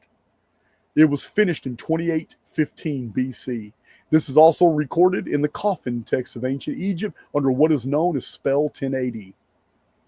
So 1080 is really interesting because when you take the pyramid, which is a 5-pointed object, it's got 1, 2, 3, 4, 5 points. 4 at the bottom and 1 at the top. That makes the pyramid. But when you take those four at the bottom and that 1 point, you take those 5 points and you make an equidistant pentagram. That pentagram, when you take a pin and you connect all 10 dots into a pentagram, you just drew 10 perfect angles of 108 degrees each. That's 108 degrees times 10 is 1080. 1080 is the date of the old world's calendar when the Great Pyramid was complete. 1080 is encoded in the mathematics of the Great Pyramid itself. 1080 of the old world's calendar is our year of 2815 BC.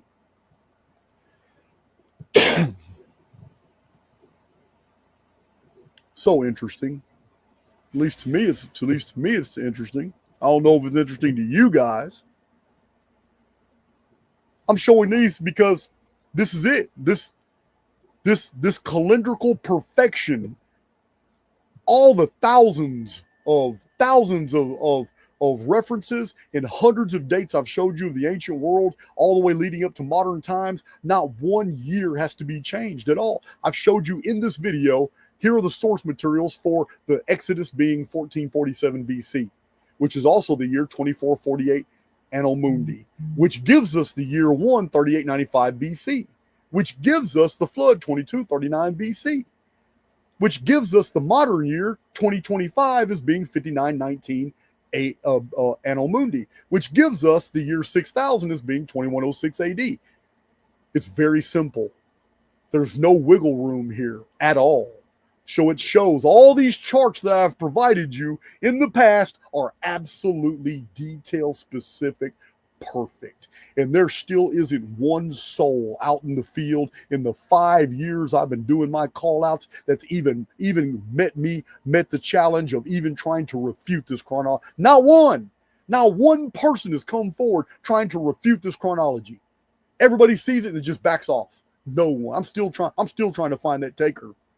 You got a lot of trash talkers out there, but none of them will put up or shut up. They'll talk a lot of game. I'm not going to mention them. I'm tired of mentioning the peons.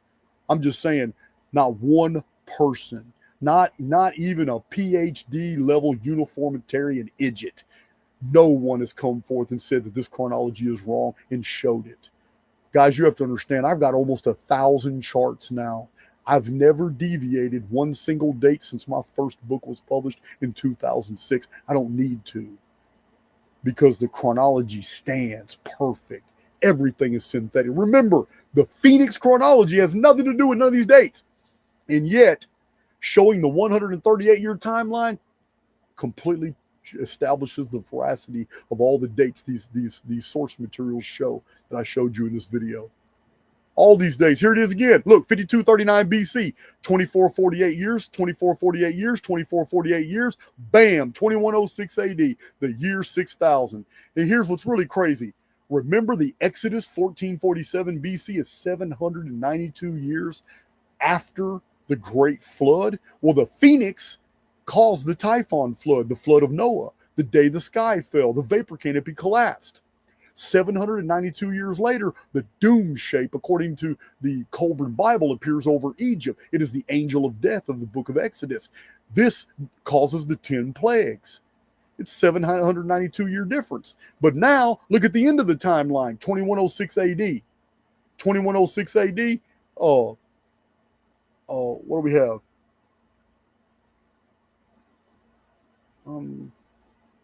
I saw another parallel here. I got too many charts, guys. 2106 AD is the appearance of the Nemesis X object. The Nemesis X object appears in that exact year, 2106 AD. So it's crazy. Remember, Nemesis X is very intriguing. It has a perihelion and an aphelion period. For 732 years, it does not appear in the sky. But when it does, it's here for 60 years. 60 years plus 732 years is exactly 792 years. Oh, look, I even put doom shape here. Exodus 1447 BC, 2448 Exodus doom shape. Here's another curious. This one's really curious right here. Listen to this. So the Exodus, 1447 BC, it is the year 1656 on the Vedic calendar. Go figure that one out. The Vedic calendar began 3103 BC. It's a pre-flood calendar. Enoch was alive during when the Vedic calendar was begun. So this is also lines up perfectly with the time of Spider Grandmother. Also, the Scorpion King. This is shortly before the. This is also lines up with the creation of the Mayan long count, the Mayan temple, the Mayan Itza Temple of the Cross calendar, the Egyptian Old Kingdom calendar. All of them right here. Enoch was alive for all of them, but the Vedic calendar starts 3103 BC, counting 1,656 years, which is 138 times 12. Which parallels the entire length of the pre-flood world. 1656, we have the Exodus. 1447 BC, the appearance of the doom shape. It's crazy. The Vedic calendar of 3103 also begins a 4,416 year countdown, which is 552. It's 8 phoenix cycles of 552 years apiece, all the way to 1314. Which was the exact year the Nemesis X object appeared, 1314. It's crazy. You just can't make this stuff up, guys. It's so crazy. Here, down here. Here's another one. 1902 is 204 years to 2106 AD, return of the chief cornerstone. 204 years is 2448 months.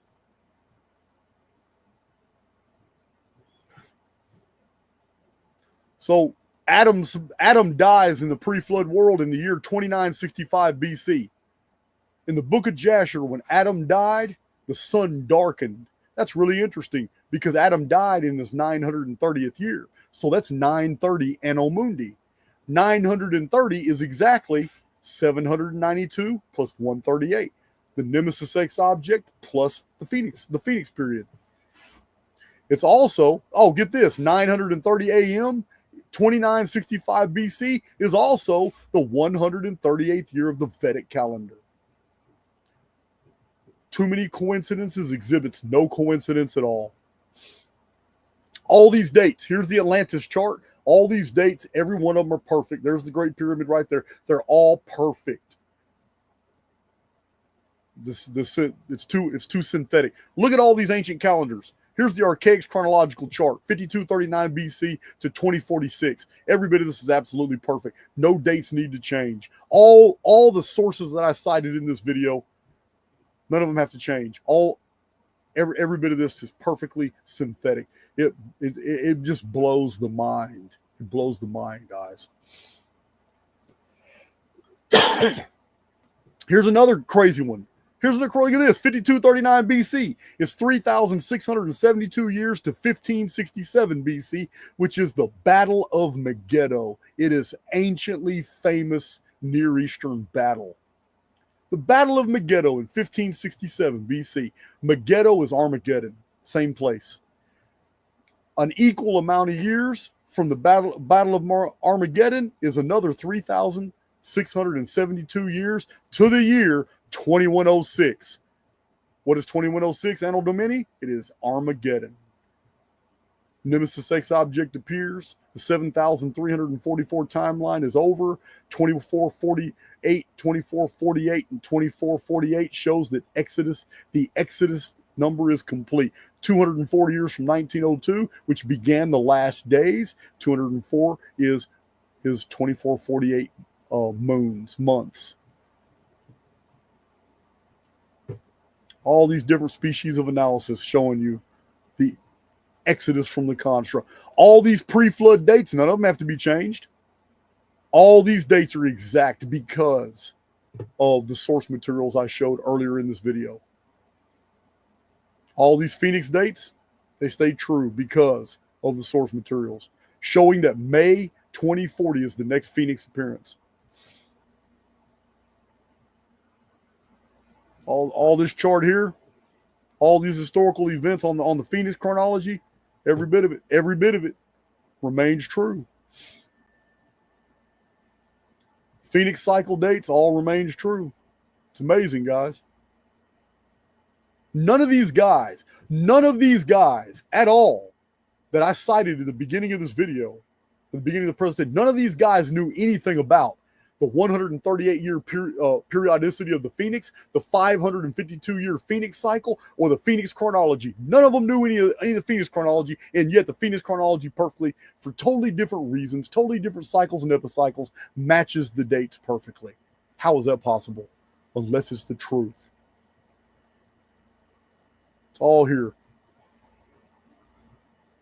These cycles are amazing. Here it is again, 3895 BC, 2239 BC. You can't make this stuff up. 1,000 years ago, Rashi wrote that the world is destroyed every 1656 years. Damn.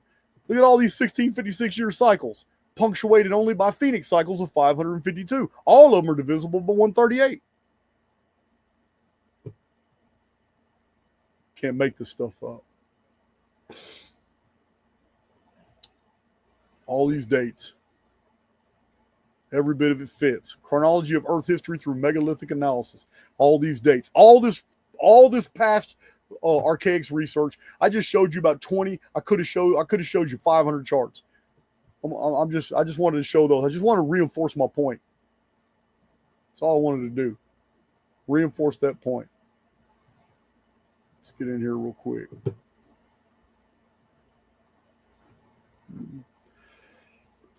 Excuse me. So yeah, we have these sources. I didn't fit them all I didn't fit them all on the page, but yeah, these sources, it's critical. It's critical to understand all this. Yeah, well, and further interesting is that the entire timeline is 3 Exodus periods, 2448 plus 2448 plus 2448. That's 7344 years, from 5239 BC, the beginning of the Anunnaki Ner chronology, to the end of the Anno Domini chronology, 2106, which is also referencing the Ner, 216, because the Ner was 600 years of 360 days each, meaning 216,000 days. But when you reduce it to its numerals, it's 216. 2106 Anno Domini is 216. The beginning of the calendar, full circle, refers to the very end of the calendar, conceptually, with the theme being Exodus from a construct. The first 2448-year period, starting in 5239 BC, ended in 2791 BC. Anybody have your Chronicon out, you can look up 2791 BC, and you will find out that this was 552 years before the Great Flood in 2239 BC. You can't make this stuff up. The synchronicity, the calendrical synchronicity is perfect. 552 years is divisible by 138. It is a Phoenix cycle. That's the first 2448 year period. The second 2448 year period, which would be 4896 years since 5239 BC. This ends in 343 BC. If you look in your Chronicon and you look at 343 BC, you will find out it is the year 2760 of the Vedic calendar, or 552 years times 5, divisible by 138 again. You can't make this stuff, the synchronicity, up. Not only that, but 343 BC is exactly 1104 years after the Exodus of 1447 BC. And 1104 years is 552 plus 552, 2 Phoenix cycles. 1104 being divisible by 138.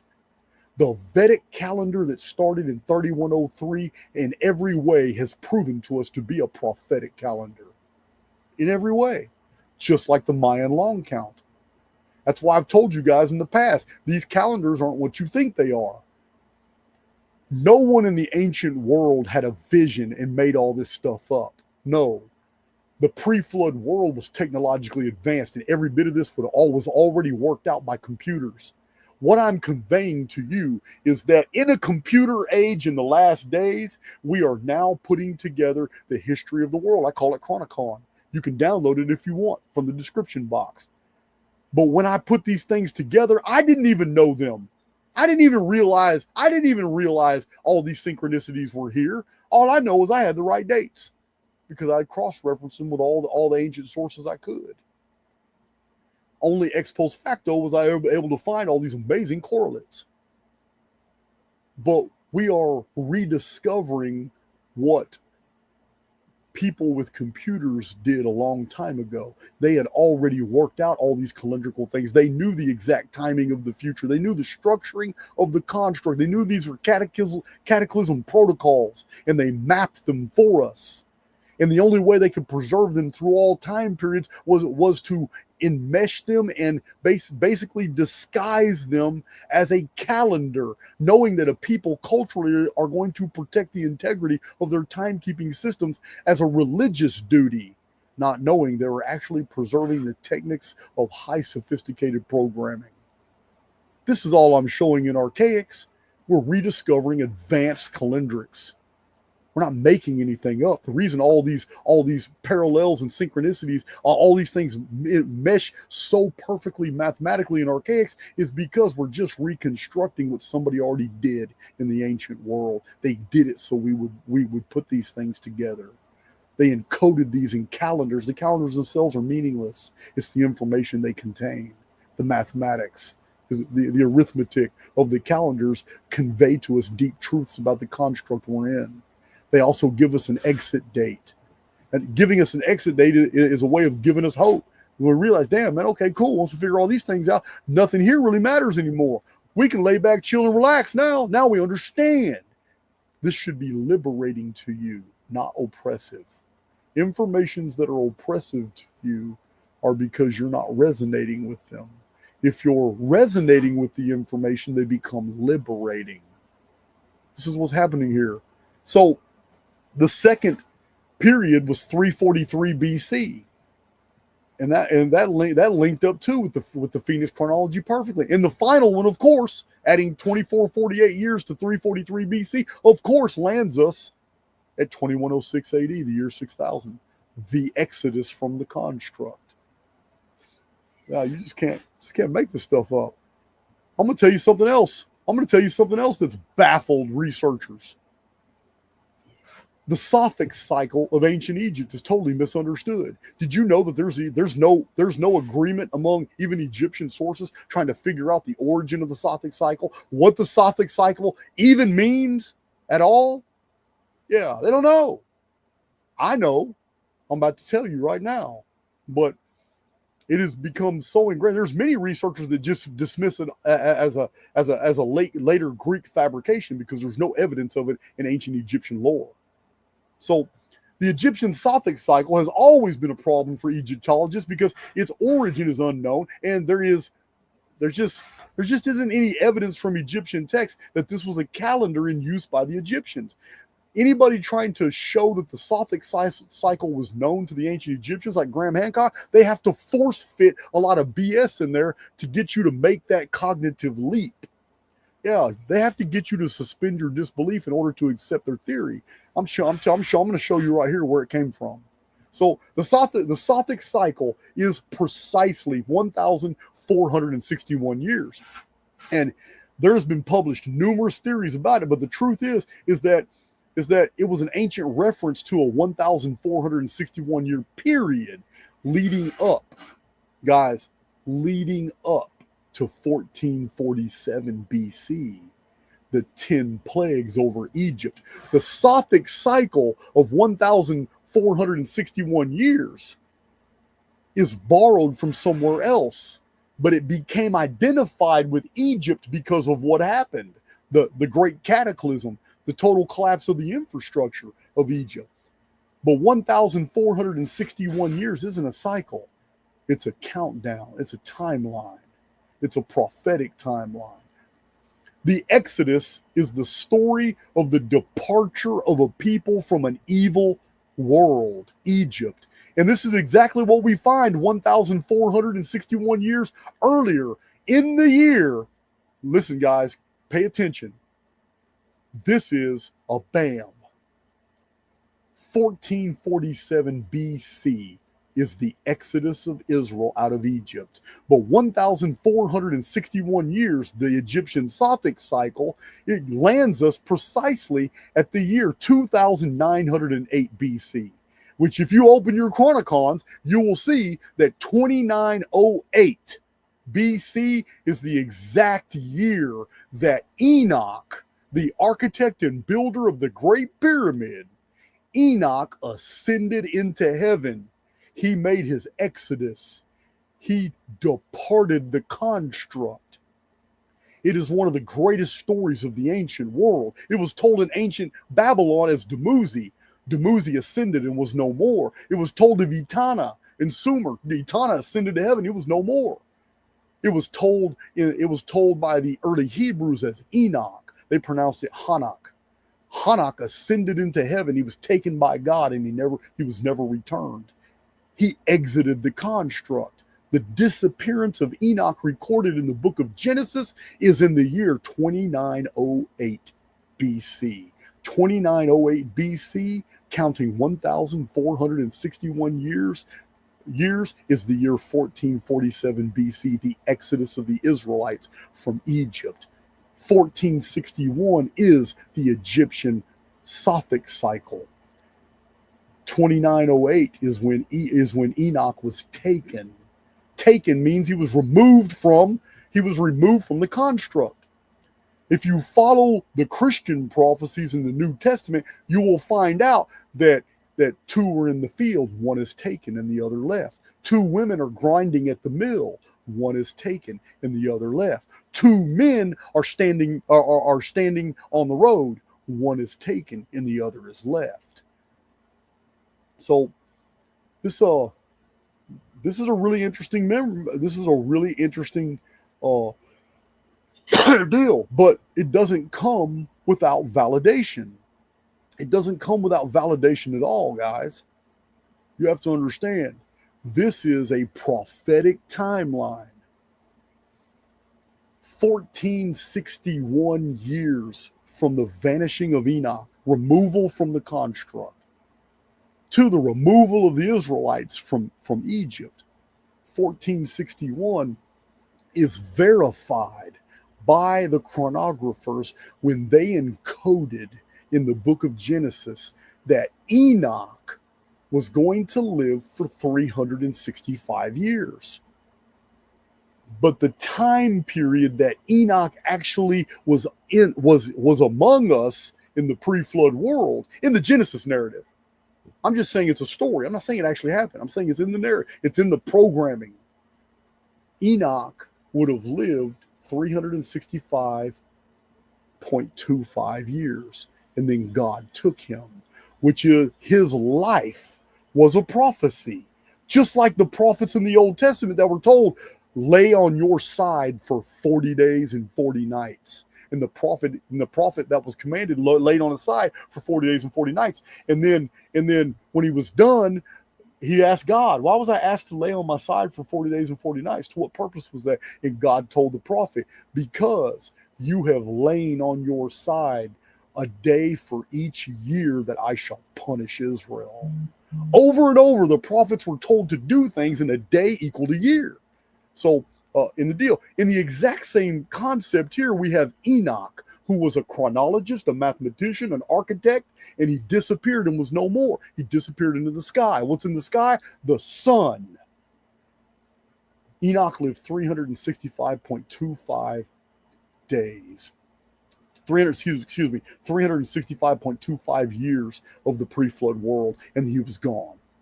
2908 BC, he disappeared in his 365th year. That's what the scripture says. In his 365th year, Enoch was taken and he was no more. And he went with God. The same story's in the book of Enoch. He's gone. But it's prophetic. It's prophetic for the curse that was going to befall the world in the future. That curse later happened. When did it happen? When did it happen? It happened in 713 BC. What happened? The year changed from 360 days to 365.25. That's the year we're under now, 365.25, which is going to be reversed. What happens after the reversal process? The book of Revelation says that two holy witnesses are going to come back into deal. And all the prophetic material, all the commentary, the apocryphal books, all say it's the return of Enoch and Elijah. They come in the last days and they prophesy for 3.5 times before they're slain and their bodies are laid in the streets and they resurrect. This is just in the eschatology. I don't want to confuse the issue though. I just want to tell you that Enoch lived for 365.24 years. But if 365.25 years in the pre-flood world, and God then took him out of the construct. But if you continue that, 365.25 times 4 is exactly 1,461 years, 0.0 exactly. You can't make this stuff up. So Enoch lived for 365.25 years and left the construct. He made Exodus. But that just began a 365.24 timeline, plus 365.25, plus 365.25, plus 365.25 for a full 1,461 years to the year 1447 BC when the Israelites made their exodus. The messaging in the construct with the chronometry, because all this is reflected in the measurements of the Great Pyramid as well. But the message being told to us in all this data is that something has something has prepared us to exit this experience. The exit is guaranteed. It is at this exact time. And just as Enoch was taken, and just as the Israelites were made their exodus from an evil world, Egypt at the same time, the promise being conveyed to the souls in the construct now, whether any of that is historically viable or not, the promise in the arithmetic and then the calendrics is that you're going to make your exodus at the promised time. And this is a promise of the oversoul. And all the Jewish programming trying to get you to believe in a false calendar, all the false religions, false prophets, all the weird stuff that's out in the field, all the Galactic Federation crap that's out there, everything out there in the field right now is to distract you from this promise. But if you became a steward of the promise, then you fall into a special category that's mentioned in the book of Revelation. To he who overcometh, I will give him a white stone. To he who overcometh, I will give him a new name. To he who overcometh, I will make you a pillar in the temple of my God. Remember, in my Father's house are many mansions. I'm not sitting here telling you Jesus was real. I'm not telling you any of this that I'm describing is actually happened in the historical record. What I'm telling you is that history is given to us because the truth is conveyed in the calendrics. We are meant to find these things. These Easter eggs have definitive meanings to us. And when we become stewards of this truth, the burden is lifted. It's gone. And we recognize true freedom. Because if the end of anything is secure, all the steps leading up to it is secure as well. If the entire history of the world, whether it be real or false, the fact that it's documented and we have the dates for all this, and it all lines up, the very fact that we can put all of this material together means 100% that there are things to be found. And if there are things to be found, then that means there are things to be learned. It changes why we're here. It completely removes the idea that personal identity means shit. Doesn't mean anything. Because we're moving toward the assumption of a better identity and remembering who we really are. Because while we're here, we're not subject to the memories that we possess outside this experience. Every bit of this is in the field. Every bit of this is in these studies. This is why calendrics. This is why chronotecture. This is why the chronology is absolutely integral when you put all these things together. This is why gematria adds value to the field as well. Every bit of this is nothing but a message to those who will listen, because those who will listen become stewards of the knowledge. And remember, you become one with what you know. It becomes a part of your informed field. And if you have the entire realm of the historical record backing up your belief, you're unstoppable. There's nothing that can oppose you. What could possibly ever harm you in the present when you possess this type of information? Yeah, anything can harm your avatar, but your avatar belongs to the construct. It's not even you. It's not even you. So I need to catch up. That's a huge bam, though. Enoch was here for 365.25 years left. But don't stop there. Continue on. 365.25 plus 365.25 plus 365.25 plus 365.25 just happens to land on the date of 1447 BC, which just happens to be the Israelites making their exodus from Egypt, which happens to be in length 1,461 years, which happens to be the 1,461 year period mysterious to the ancient Egyptians that they called the Sothic cycle. Can't make this stuff up. Also, you can take the number 2448 and divide it by 5, 1.618, and you perfectly get the number 3,960.864. 864 is foundation of time number. But what's interesting is that 3960 years is 792 times 5. The Nemesis X number. Remember the 2448 Anno Mundi is 792 years after 1656.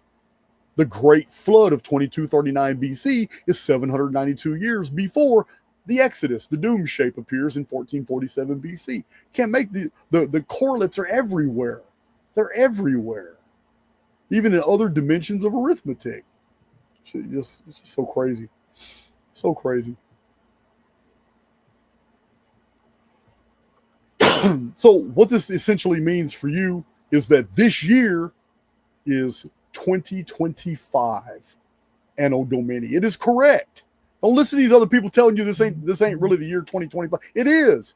The system was created for us to know it's 2025. It doesn't matter if the Roman Catholic Church invented the Anno Domini calendar 5.5 centuries after the calendar even began. It doesn't even, none of that matters. This is all programming in the field. When it comes to all these amazing synchronicities, and 2025 is exactly where we're at, which means this is the year 5919 Anno Mundi, which means there are 81 cursed years left, but 20 years of that curse we already know is being removed. So there's going to be 61 years total left to the end of the timeline until the souls that are approved make their exodus.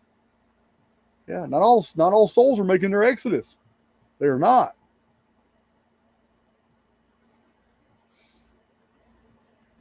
So the theme attached. I mean, one of the major things. I'm still sharing my screen. Yeah, remember, the themes attached is the Adam and Eve Genesis reset, new heavens and new earth. That's a theme that's attached. What else? But what is that? What is that attached to? It attaches to the materium. So the year 2106 has many themes colliding, and for the world, for the materium, it's a total destruction. It's so perfect of a destruction that Book of Revelation calls it a new heavens and a new earth going to be created. But it's attached to the Adam and Eve, the Adam and Eve reset. Because we know Genesis 1 isn't a creation, it's a renovation of pre-existing materials. And we know Adam and Eve aren't the first people. Adam and Eve were the survivors. And we know that the nakedness of Adam and Eve was just Jewish borrowings from the Babylonian descriptions of the Adamu. And the Adamu were basically naked. They're described that way. Why? Because they had lost their infrastructure. It's pretty much where we found Cro-Magnon man, hiding in the caves. In the book of Revelation, which is in the future, where does civilized man end up going after the cataclysm? In the caves and in the rocks and in the mountains. Where do the anthropologists and archaeologists find civilized man in the ancient past? Yeah, they find them in the caves and in the mountains. Yeah, remember, Cro-Magnon man isn't what you think. They were very civilized. There's no way anatomically Cro-Magnon man could have been out that way without a very long period of sedentary lifestyle. So, I'm just telling you now, in this video, I have shown that 1447 BC is the date of the Exodus in one calendar, but the exact same year in another calendar is 2448 Anno Mundi. Two calendars going two different directions, colliding in time. I've also shown you that the birth of Abram, 1947, is also two different calendars going two different directions, colliding. And we're specifically told that the differential between the birth of Abraham and the Exodus was 500 years. And that's exactly what we find. 1947 BC, 1447 BC, there's a 500 year difference. Absolutely, totally. All different references, all different source materials from different time periods. Every bit of it is perfectly synthetic. Every bit of it. Then you have a whole nother data set which has nothing to do with any of that, and it's called the Phoenix Chronology of 138-year periodicities. Again, lines up absolutely perfect. Totally separate series of, source materials. Totally different. 1947 BC is 1948 Anno Mundi. They're the same year. That means going back 1947.5 years is 3895 BC, year one of the Old World's calendar. So from year one of the Old World's calendar going 1,948 years forward is 1947 BC. But if you add another 1948 years, you get 1 AD. But 1947 years after that, you get 1948 AD, the establishment of Israel in Palestine. How do you figure out what's going on here? It's all part of the construct, guys. It's all part of the I am not sitting here endorsing Israel. I'm telling you, it's all part of this evil, wicked construct. It's all here. It's all in the arithmetic. We know the exact years. We were told specifically, you will not know the day nor the hour, but you will be revealed the year. You were already told that. Can't make this stuff up, guys. And that is my chronological presentation. That right there, I'm willing to put all my other notes together with it and debate that, because nothing else works in the world timeline. None of it works. Zechariah Sitchin absolutely butchered the Western world's time. I gave almost every single date he gave was false, because he used the Jewish calendar. And we all know, you guys have seen my prior presentations, the Jewish calendar did not exist before 450 years ago. It's totally invented, and it's 133 to 135 years off. Completely. It's completely off. You, my friends, are in the year 2025. Anno Domini programming, which happens to be the year 5919. Anno Mundi. Now, you know what? I could also give you the year. Anno Reckoning, Anuna Reckoning. I should give you that year, because that's year one of the Anunnaki timeline. I didn't even think about that. Let's see.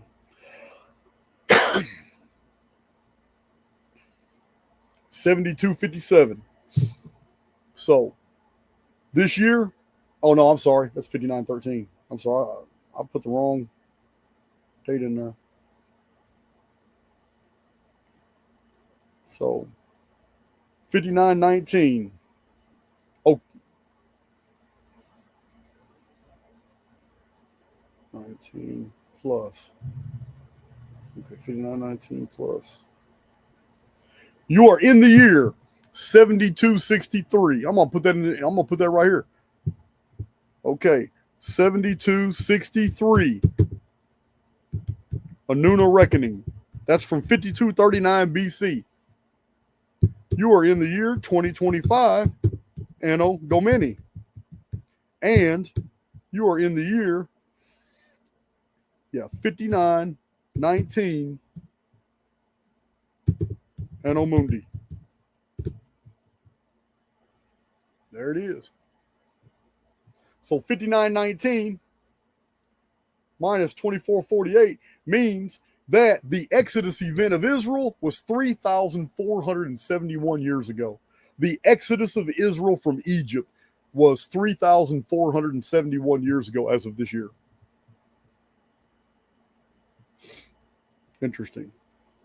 Meanwhile, my presentation is done. I just wanted to get this chronology out. I will say we have some guests lined up. I'm pretty excited about. I'm eager to chat with everybody. Guys, you know, when I'm inviting people to my channel, I'm not really inviting them for Archaix presentations.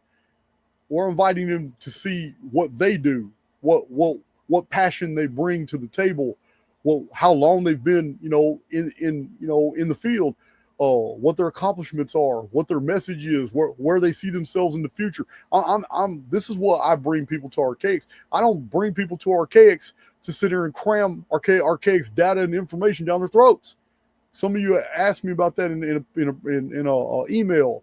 No, man, that's not why I bring guests to the channel. I bring guests to the channel because to broaden our horizons. You already know, man. Past guests to the channel ended up being some fantastic collaborations, and even some projects were born out of that. So yeah, man, that's why we have a huge invite list to send it out. I'm not lying. I'm trying to get David Icke on the channel, but we're not getting a response right now. Maybe they just take time to go through their emails. I don't know. I really wanted David Icke to come on as the 1,000th episode of Archaix, but the 1,000th episode's coming up quick.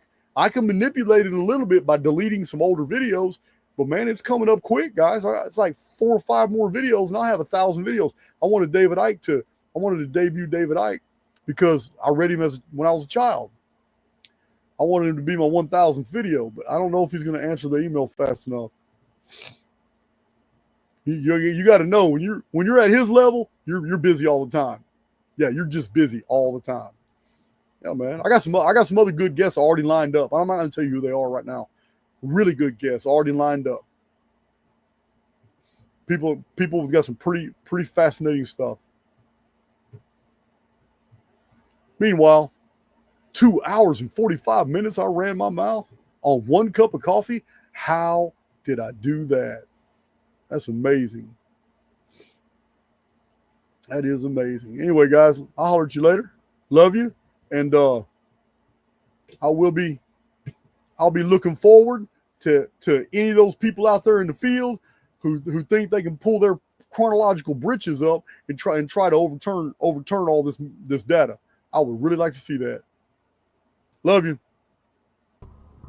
Anti-establishment historians tend to be an unpopular lot, and my own works will undoubtedly serve to reinforce this attitude by those who have published garbage adorned as history.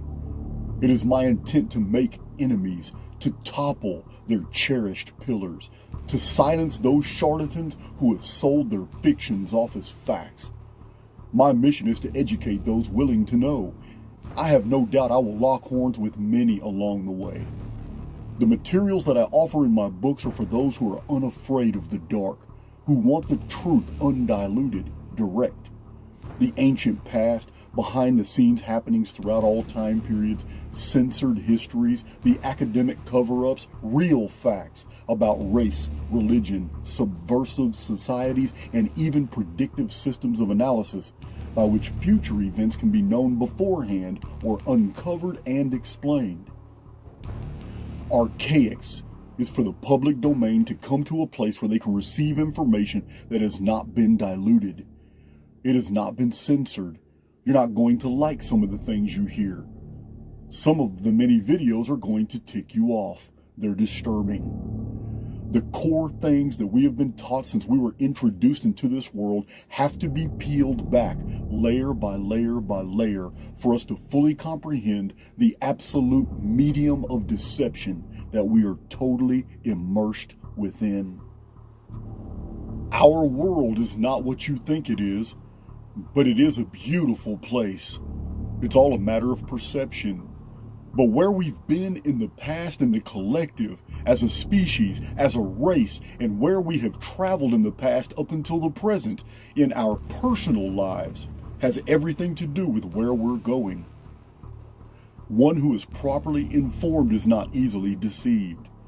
The fact that so much energy has been expended in covering up the truth about our past can only mean that, though we are blind to it, we must be such a threat to our controllers that burying the past was the only recourse they had in maintaining their power.